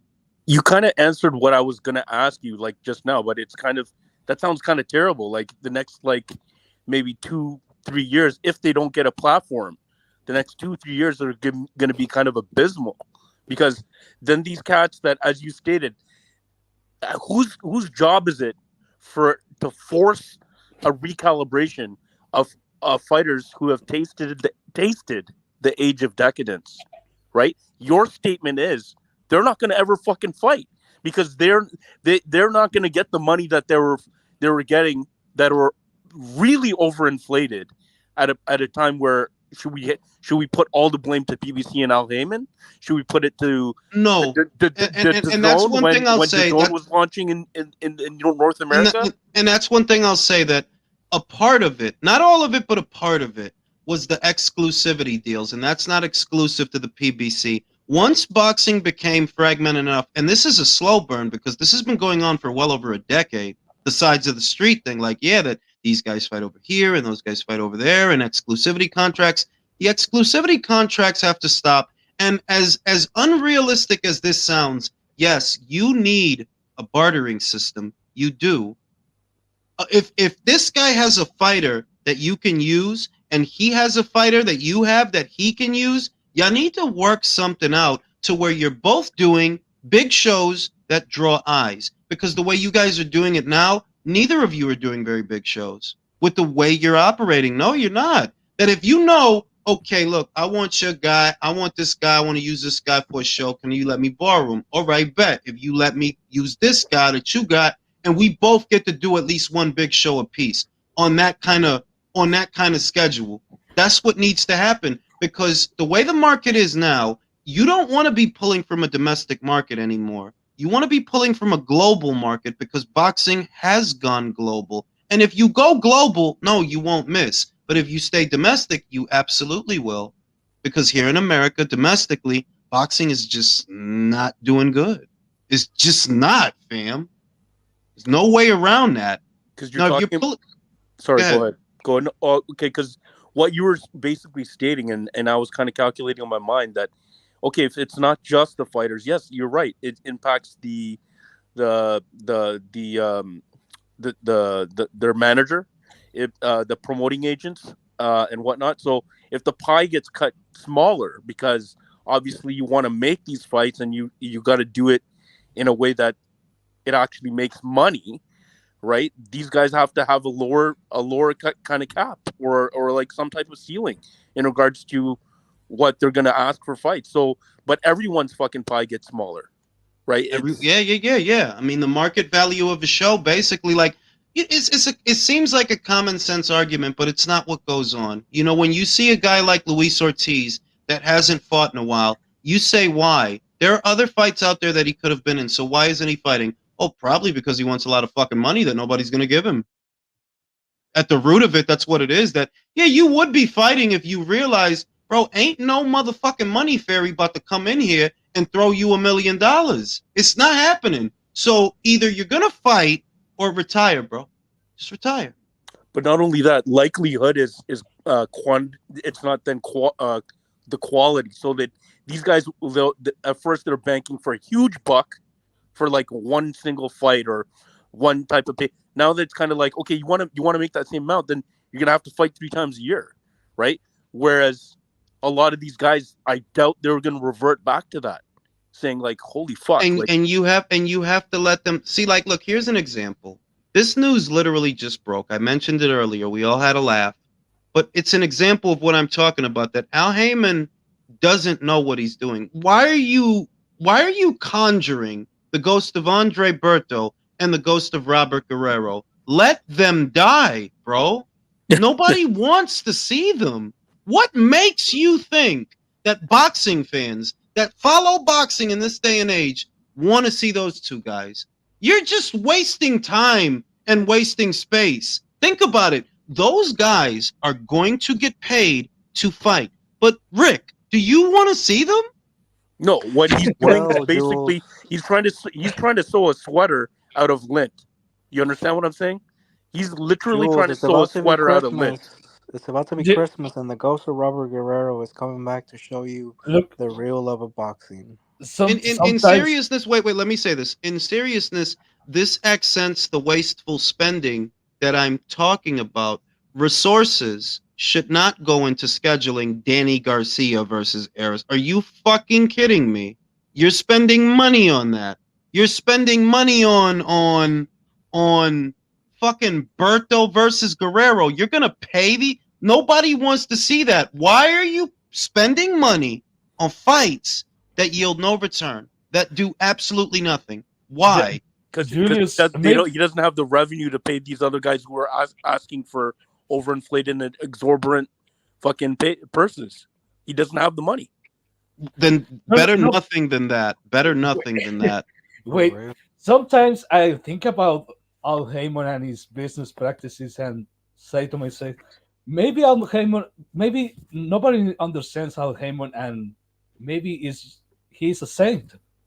He's a really, really good guy that the only thing he wants is give a hand to. Well, let's put it another way. Let's condense it. Let's condense it. This is tantamount to if Bob Arum still had Ray Beltran out here fighting fights, bro. You cannot do business that. This is like if he literally had Ray Beltran and Ricky Burns fighting on ES. Like, bro, you cannot waste people's time, and you cannot waste broadcasters' money with this kind of matchmaking. So you're gonna have to hurt some feelings. You're gonna have to get rid of some people. This is a business, and as much as people like to say that, no, they really don't understand it. That I need to be getting something out of this, or I'm not gonna do it. Now we got my man El Negro Bembón. Negro, ¿qué lo que, manín? Dímelo, manín. ¿Qué es lo que matatán? So la vaina de los pay-per-view. Dímelo de los pay-per-view. Yeah, so I was just having a conversation with Danny in the chat. We have a little disagreement.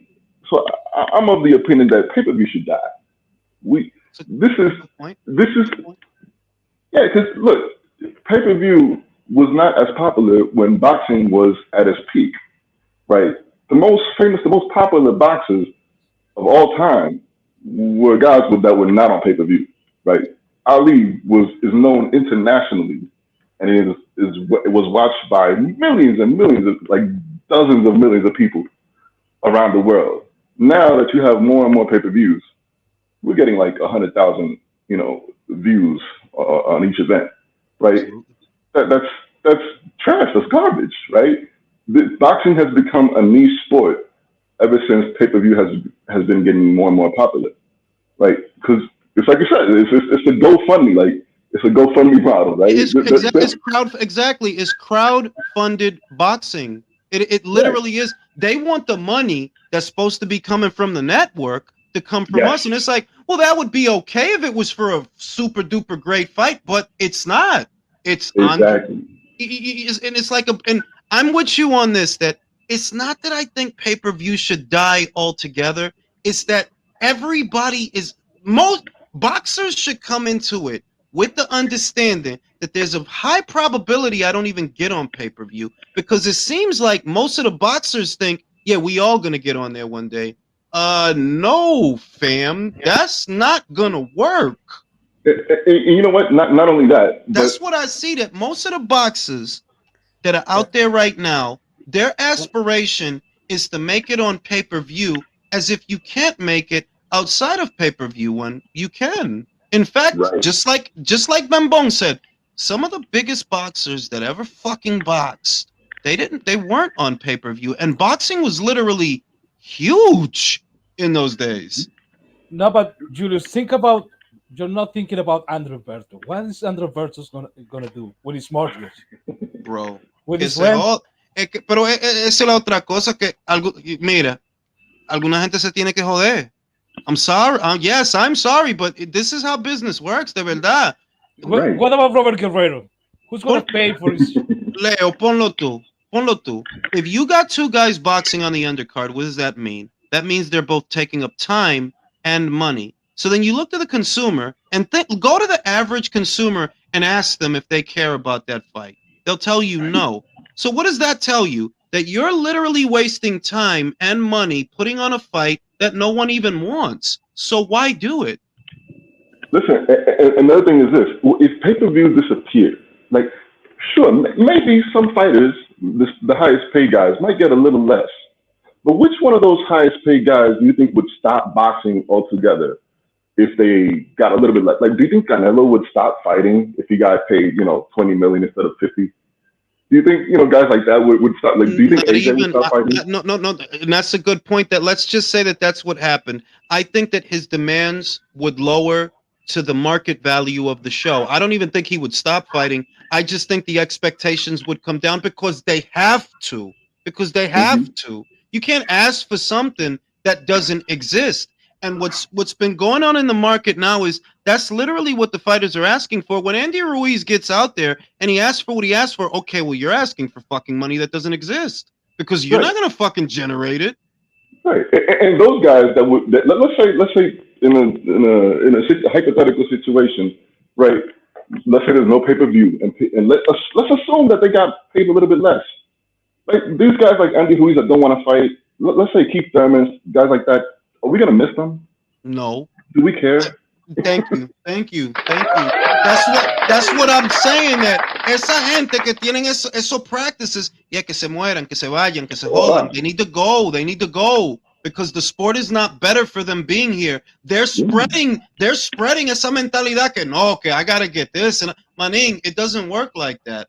The value of your fight is what should dictate what you get. Not what you think, not what someone said, not this example, simply the value of your fight is what should dictate what you get. Simple.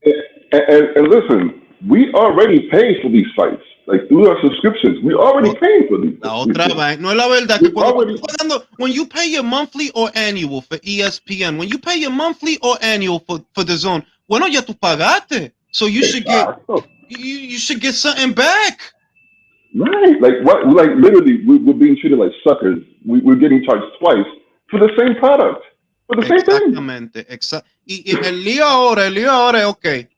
I like mostly what I get from DAZN. I like mostly what I get from ESPN. I like mostly, but you know that there still exists problems in the sense that okay, I remember Wilfredo Benitez fought, what was it, Sugar Ray Leonard at 17 years old. Hmm. You could never get something like that to happen now because ya a los 17 años, oh no, el tipo él piensa que es una estrella. A los 17 años ya. ¿Tú no viste que el muchacho ese que Mayweather signed, Kermel Morton, he's saying, yeah, they clout chasing. Who the fuck is clout chasing you, bro? You are 17 years. You literally have one fight. Nobody knows him. This guy's promoted by Mayweather, and nobody knows him. That's crazy. Nobody fucking knows him.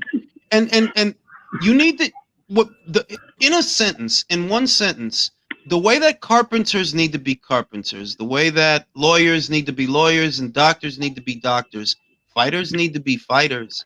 They need to, for the money to come back and the eyes and the energy, fighters gotta act like fighters, man. And that's what I see. See, in Mexico, that's never gonna be a problem. That's never gonna be a problem. They produce fighters every day, right? And I see that what it really is in all these other places where boxing is doing well, they have the quote unquote fighting men that these guys just fight, bro. They not trying to be pop singers. They not trying to be rappers or real estate. They trying to fight, bro. They trying to fight you. That's what they do. That's them. That's how they get down. Only in America do I see the boxers that don't really want to box. Right. Yeah. I wouldn't miss them. They don't fight. What am I going to miss? But I think that maybe it's about the Americans, the people in the United States of America.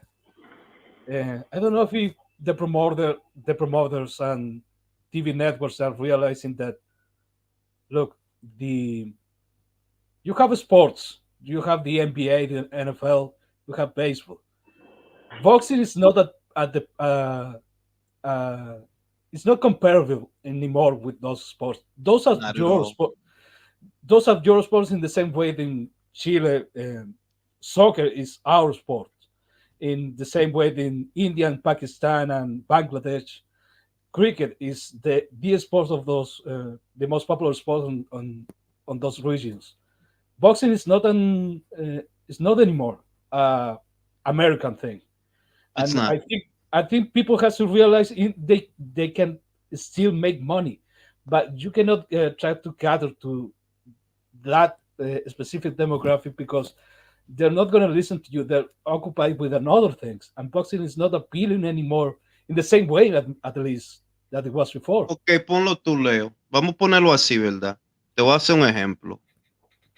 Keith Thurman in America is not worth any fucking money whatsoever. Even if you put him in there with Boots, and even if I would love to see Boots put him in the hospital, truth be told, Keith is not worth any money. So where would he be worth some money? This is just an idea. You've heard it before.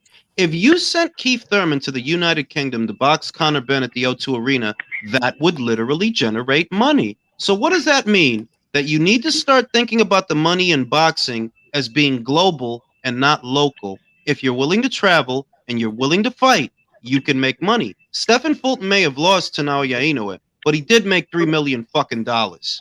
He did.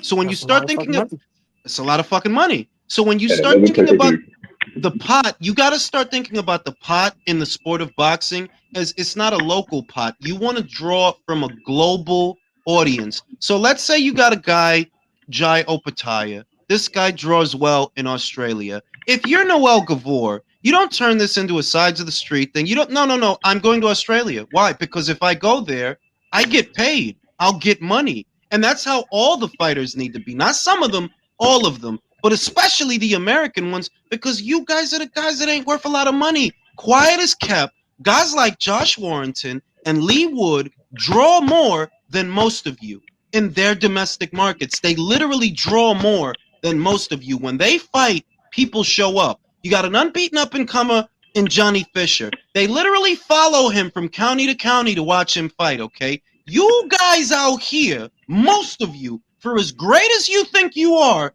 you don't have that going on. So if money requires you to travel, get your passport out. Because sitting here ain't doing it. All the other non-American fighters do that.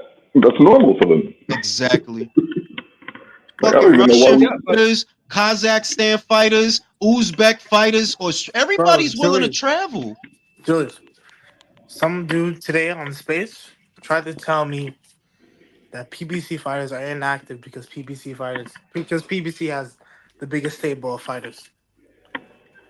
Bro, they still telling fairy tales about fucking PBC, bro. Yeah. You could literally have the make it make network. sense. You can literally have Showtime call it quits. You can literally watch this happen, and they'll still do this dumb shit. Who's loading up a Glock? Damn. Don't shoot up that school, bro. Don't shoot up Look, that what I am afraid about guys like Keith Thurman, because for me, Keith Thurman is retired. He's done. Yeah. If you try to reinvent himself, Yo, who's into a proper showdown against, for example, Conor Benn, does he make it to that fight? No. But that's not the point, Leo. It's not even the point of that. It's that those are the kinds of situations that boxing is being deprived of because people don't know their role. Thurman doesn't know his role. He's behaving like he has a buzz. He's behaving like he has all these things going for him. No, the fuck you don't. The most you can do now, get yourself a tune-up fight and go fight a Conor Benn, because at least you're still gonna get beat. You're gonna get beat probably in all likelihood, but at least you'll make some money and create some waves. The way these guys are now, it's like, bro, if you're not gonna fight, then just get the fuck out of here then. Bro, we just saw Angelo Leo on ProBox last week. Like, we're seeing former champions on ProBox. Keith Thurman is damn near a ProBox fighter. You know what I mean? He's on that level now. No, y no te la pierda que Angelo Leo used to be a Mayweather Promotions fighter, bro. People tend to forget. They ruined his career. This is what I literally said, that fighters are gonna start floating away. Why? Because you don't have nothing for them to do. Angelo Leo is not an old fighter, you know, he's a young guy. But they just don't have nothing for him to do. Don't get me wrong, ProBox is great though. I love it. No, but I see your point. I see your point that it's like how the mighty have fallen. Basically, like this used to be the Mayweather Promotions fighter of the Mayweather stable. Remember Richardson Hitchens, he was a Mayweather Promotions fighter. Angelo Leo, he was a Mayweather Promotions fighter. What has become of Mayweather Promotions? The fucking fighters are floating away because you don't have nothing for them to do. They only promoted Tank, so that's what happened. Basics, and Who's that titty popping? bar. Who's popping popcorn? That titty bar. Hey, yo, Jules, do you really believe these guys have 200 fighters, bro? Like, where do they get 200 fighters from? I don't believe they I have think aren't they 200 combined with fighters. multiple promoters like Tom That's where the Brown's and all? 200 comes from. If Yeah. you look at it as Samson Lukowicz's fighters, TGB's fighters, Chino Maidana's fighters, because he also works with them. Some main events fighters. Whoever Mike that is, who is that? Popping popcorn, no? That's not me. For real. Shit's annoying. Some If you Pacquiao fighters. because he works with like PBC has a small conglomerate of smaller promotional outfits that likely make up the 200. You know, Right. But so then what doesn't make sense is why are they conjuring up the ghost of Robert Guerrero and Yeah, I Berto saw if they that. have 200 fighters? You Like, have to understand. Think about what it. I heard. Listen, wait, one at a time. What I heard is that Boots was gonna be on the undercard, but Cody Crowley pull out. That's what I heard. well, then just put him there against Robert Guerrero, one of those guys. Like, Bro, come on, just to that's see fucking him, that's bro. a Just to see homicide, him. bro. That's a fucking homicide. So you guys think you guys know that Miguel Butcher had a win. You think he's gonna be able to come back and become a decent fighter at 135? Bro. 135 is a minefield, bro. Like there's real killers there, bro. Ponlo tú. Yeah, him and Berto, Kambosos would be a good fight, though. espera. No, pero ya se sabe lo que Kambosos va a hacer. That's why I don't put him in there. When you think about the available fighters at 135, William Zepeda lo mata. Muratalla lo mata. Adolfo Delgado lo mata. Even Jermaine Ortiz would be a slippery slope for Berchelt because what I see is his punch resistance is gone. He can't take a shot. Can't take a shot. When Like that's I said, him gone, and versus Kambosos would be a good fight. That would be a good fight, you know. yeah, but Kambosos is about to get his ass beat by Loma. He's not gonna fight Berchelt. He's not gonna fight Berchelt, Is that bro. for the title? Is that for the title or no? That will No, it not will be. It will be. Just wait. It will be. What Does was Kambosa IBS? have any It's either chance? Say it again. Does Kambosa have any chance against Lomo? Even Lomo? No, bro. If I that didn't Loma think we so. saw He's gonna last get time destroyed. shows up, then he gets Bro, I stopped. never thought Cambosos was good. And please, somebody fix that fucking mic before I murder you. Yeah, I heard some Devin Haney fans praying that Kambosos stops fucking Loma. I don't know why they He crazy. barely survived Maxie Hughes, bro. He lost that He fucking didn't beat fight, Max bro. Hughes. He lost that fight. He lost that fight, bro. Like Cambosos was never good. He just caught you at a good time. Yeah, sometimes Bro, people gotta understand that it happens sometimes in boxing. Sometimes bro, you exactly. get caught at the right time. He's Nah, a don't Bucky talk Douglas about of lightweight. Cambosos like that, bro. He got generational wealth if you let him tell it on Twitter. Bro, I mean, he does. He has a lot of money now, but like, bro, his previous two but fights that's how before the He just insecure he Tio don't is, fight, have bro. skill. The skill level he needs to keep getting his more. previous two fights before the Tio fight were split decisions, and he got one of them with Lee Shelby, bro. And Lee Shelby's Baba. He was a featherweight. He was a featherweight. shout out to Mr. Calderon who says, imagine being a young fighter at the PBC who hasn't fought all year. Just heard that Berto and Guerrero's ancient asses are cutting the line. Yeah, that's fucking that's crazy. Because the shit is, how do you really take the time out to make a fight and pay fighters that nobody wants to see? You gotta think about it. Them guys is gonna get paid and nobody even want to see them. That's crazy to me. And this is how it happens. They're like, bro, you make all these fucking fights that nobody cares about, and you know better. You know what people want, but you just don't give it to them. Well, you talk about all the time how like people shouldn't pay the WBC because they don't get title shots. I think that like the going and signing to the PBC is a worse career move. You don't even fight. Honestly, yeah. Yo, Jules, mute everybody, bro. Mute everybody. I don't have a button like that on here, bro. Why? This is not the spaces where you hit one button and everybody gets muted. Bro, that mic is killing me. Okay, well, just one by one mute everybody or something. Because that shit's annoying. Anyways, well, damn, I forgot what I was going to say. Fuck. Let me read the Chemo Alpha Oh says. yeah, Here's that's some what. cash to start muting mics. It's annoying. No, well, I was gonna say, but bro, like, this is exactly why Showtime's out of business. You have a wonderful fight at 140, with Matias and Ergashev. Like the winner or loser, like the loser of that fight is still a problem for 140. I don't give a fuck. And you don't even put that as a co-main. You put the alcoholic as a co-main, bro. The problem Jamal. is deeper The than that, Michael, crackhead. because the problem is a little deeper than that because in Subriel Matias, here's what you got. You got a fighter of Puerto Rican descent that is an action fighter. He's fun to watch. And instead of feeding him Rolly and whoever else you have at this weight, Unify.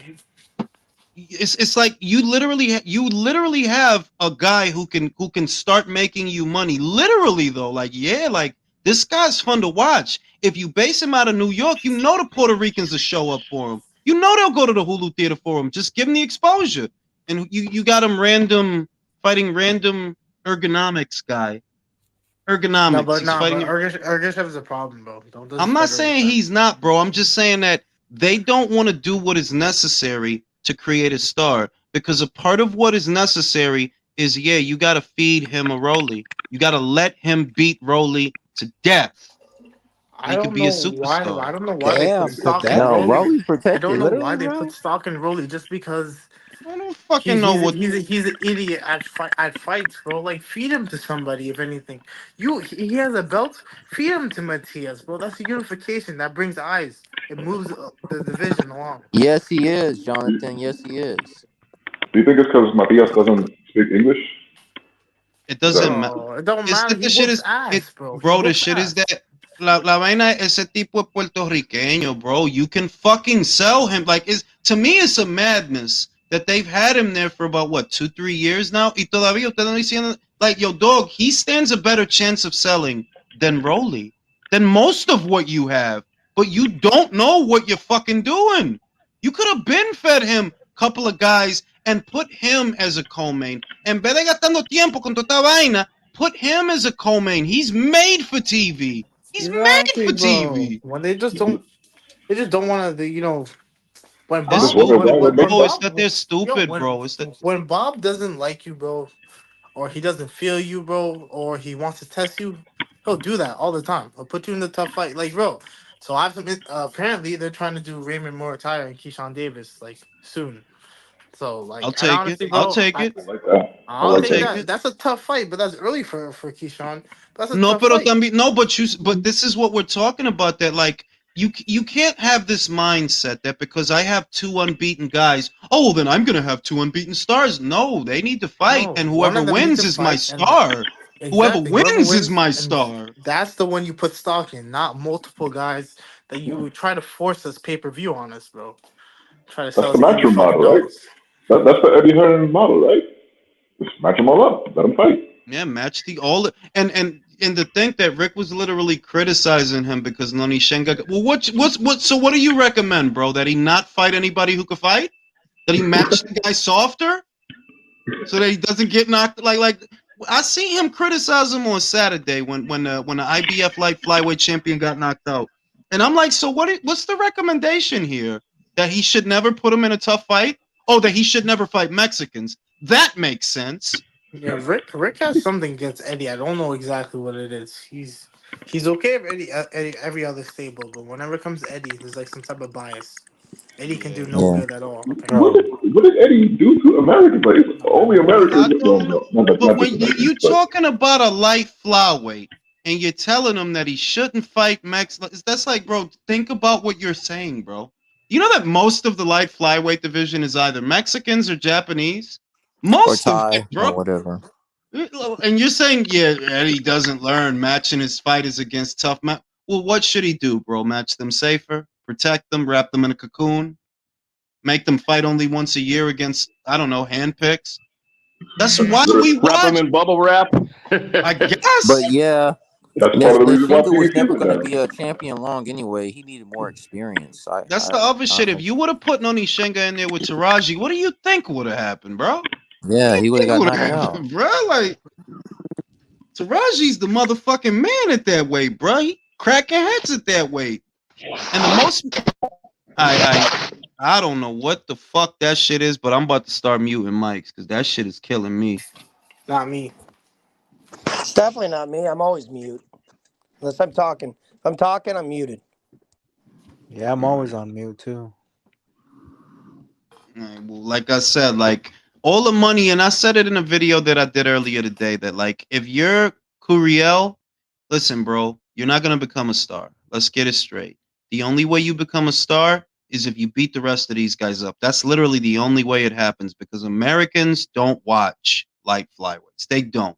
All the money for you is literally in Asia with Kenshiro Taraji. That's where all the money is. So don't waste time. You're young, you're strong. We see you hit hard. Get your ass on that plane. And if you can beat Taraji, you're cooking with rice. Even if he doesn't beat Taraji, he could always fight Ibuki or some of these other guys. Or Bomba The guy he Gonzalez. beat Taraji.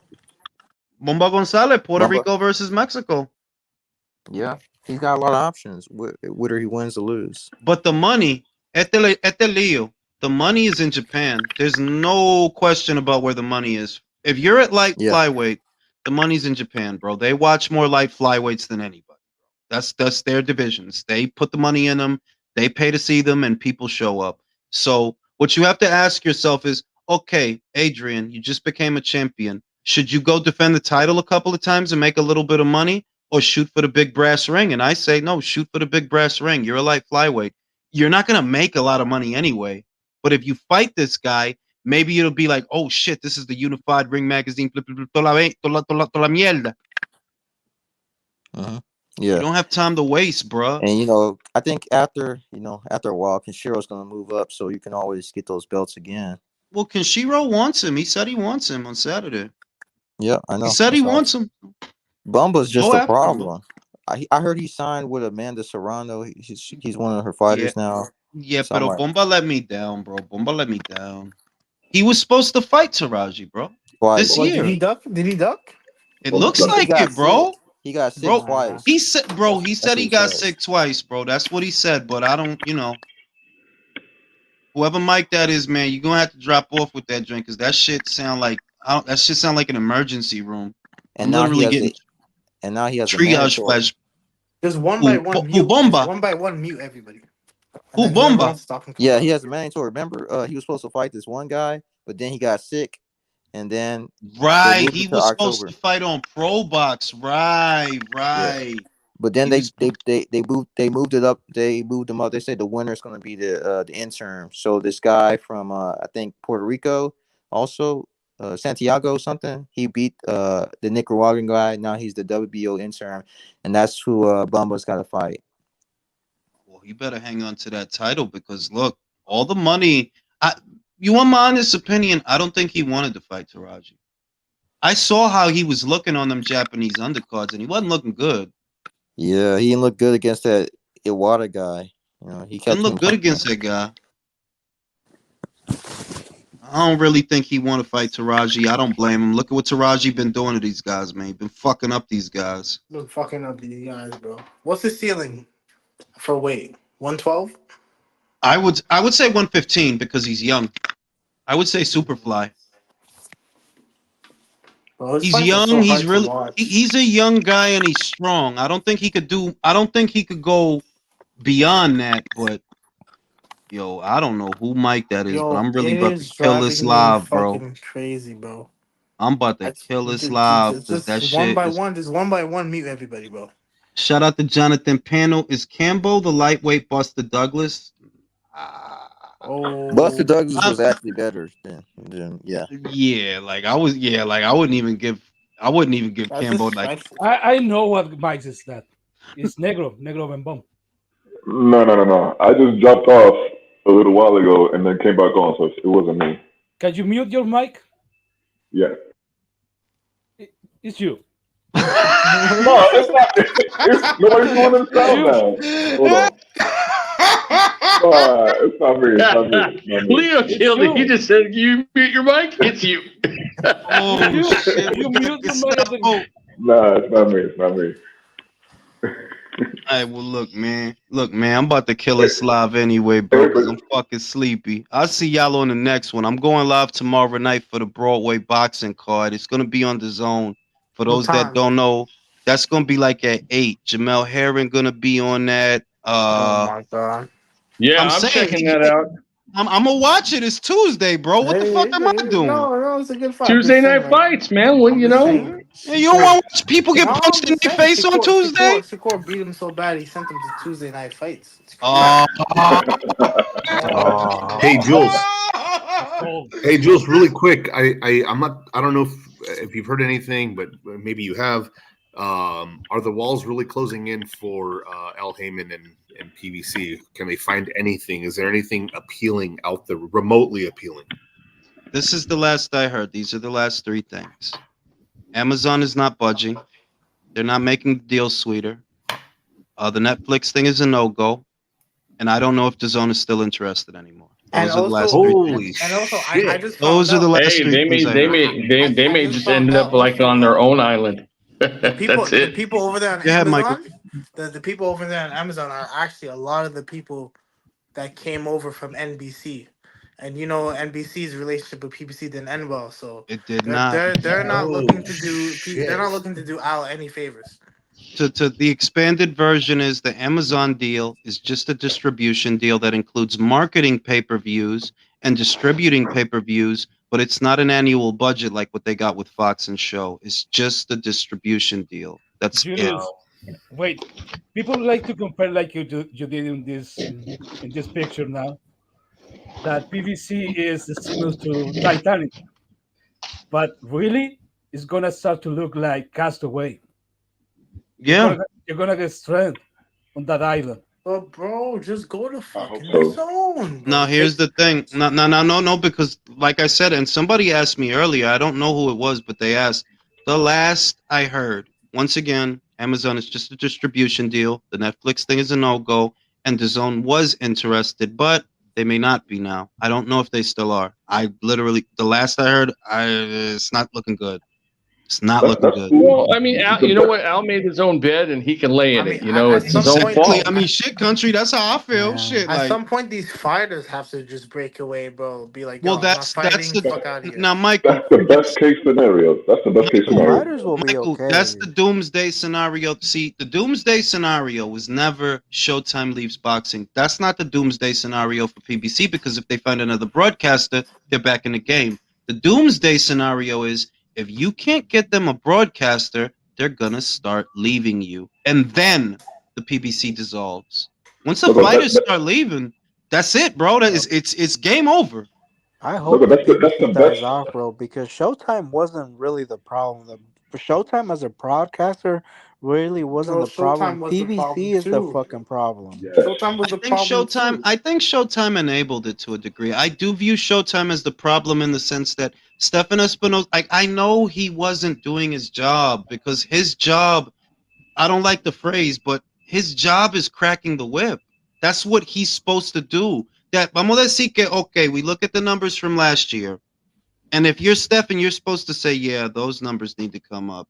We need more ambitious matchmaking. Oh, but the fighters, bro, we need more ambitious matchmaking. And if they don't like it, send them to Fox and let Fox deal with them. And but they're not going to be here wasting our time and our money.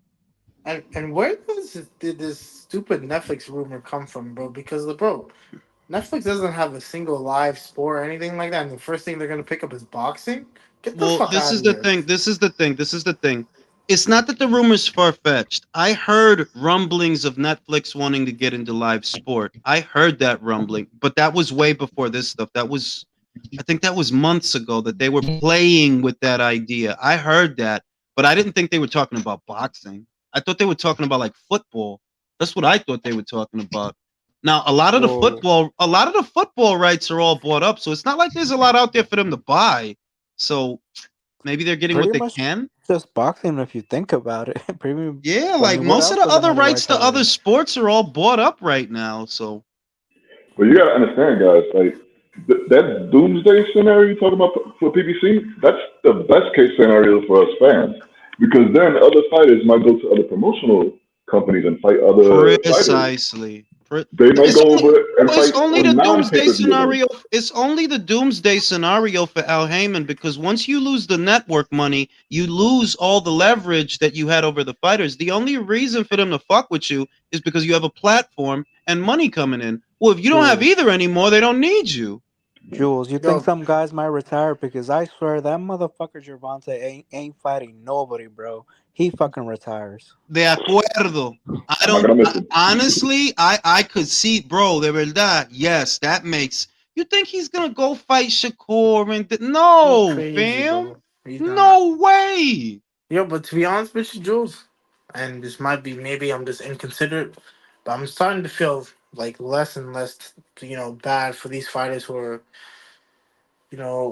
complain about not having money and then they just choose to be inactive, bro. Like, yo, like get better managers, bro, and start fighting. Because you're choosing No, to be don't But they inactive feel for a got whole bad, year, Michael. contracts. bro. Don't, You're choosing Michael. to be inactive for a whole year, bro. Get the fuck out of here, bro. Michael, What's that? don't feel bad because it is their fault. This shit. There's this idea that's a byproduct of the Mayweather era of the poor mistweeting fighter. Reality is a lot of y'all could go somewhere else and get some money. It's some of you, like I brought up the Thurman scenario where Thurman, if he wanted to, he could go to the UK and make money over there off of what he's done. They could use him, bro, in the UK. No, in America, you ain't worth shit. But over there, oh, Keith Thurman, the former champion, you could turn that into some dough, but you just don't want to do nothing. Bro, You But bro. don't isn't it want to because do these nothing. guys? Isn't it because these guys might have like these 360 deals with PTC where they can't go anywhere without Al Heyman's blessing? Is that And what's this going the on? thing, bro. Stephen Fulton went to Japan against Al Heyman's wishes. Bro, So I'm Jules. starting to wonder. I wonder, well, who's at the who has that deal? Because my understanding, what Steve Kim told me was, yo, Stephen is the one that asked for that fight. Stephen was the one demanding that. They wanted him to go up and fight Brandon again. And he's like, nah, I want to fight Inouye. But then you got kids like I'm sorry, guys like Kid Austin that was saying, "No, this is a bullshit deal, right? This True, is not a." true. That is true. When he talked with his dad and they was talking about the contract that they offered him, that it was some old dick in a booty ass contract. He Yeah. did say that. He did say that though. That the way their contracts are is you basically have no control at all.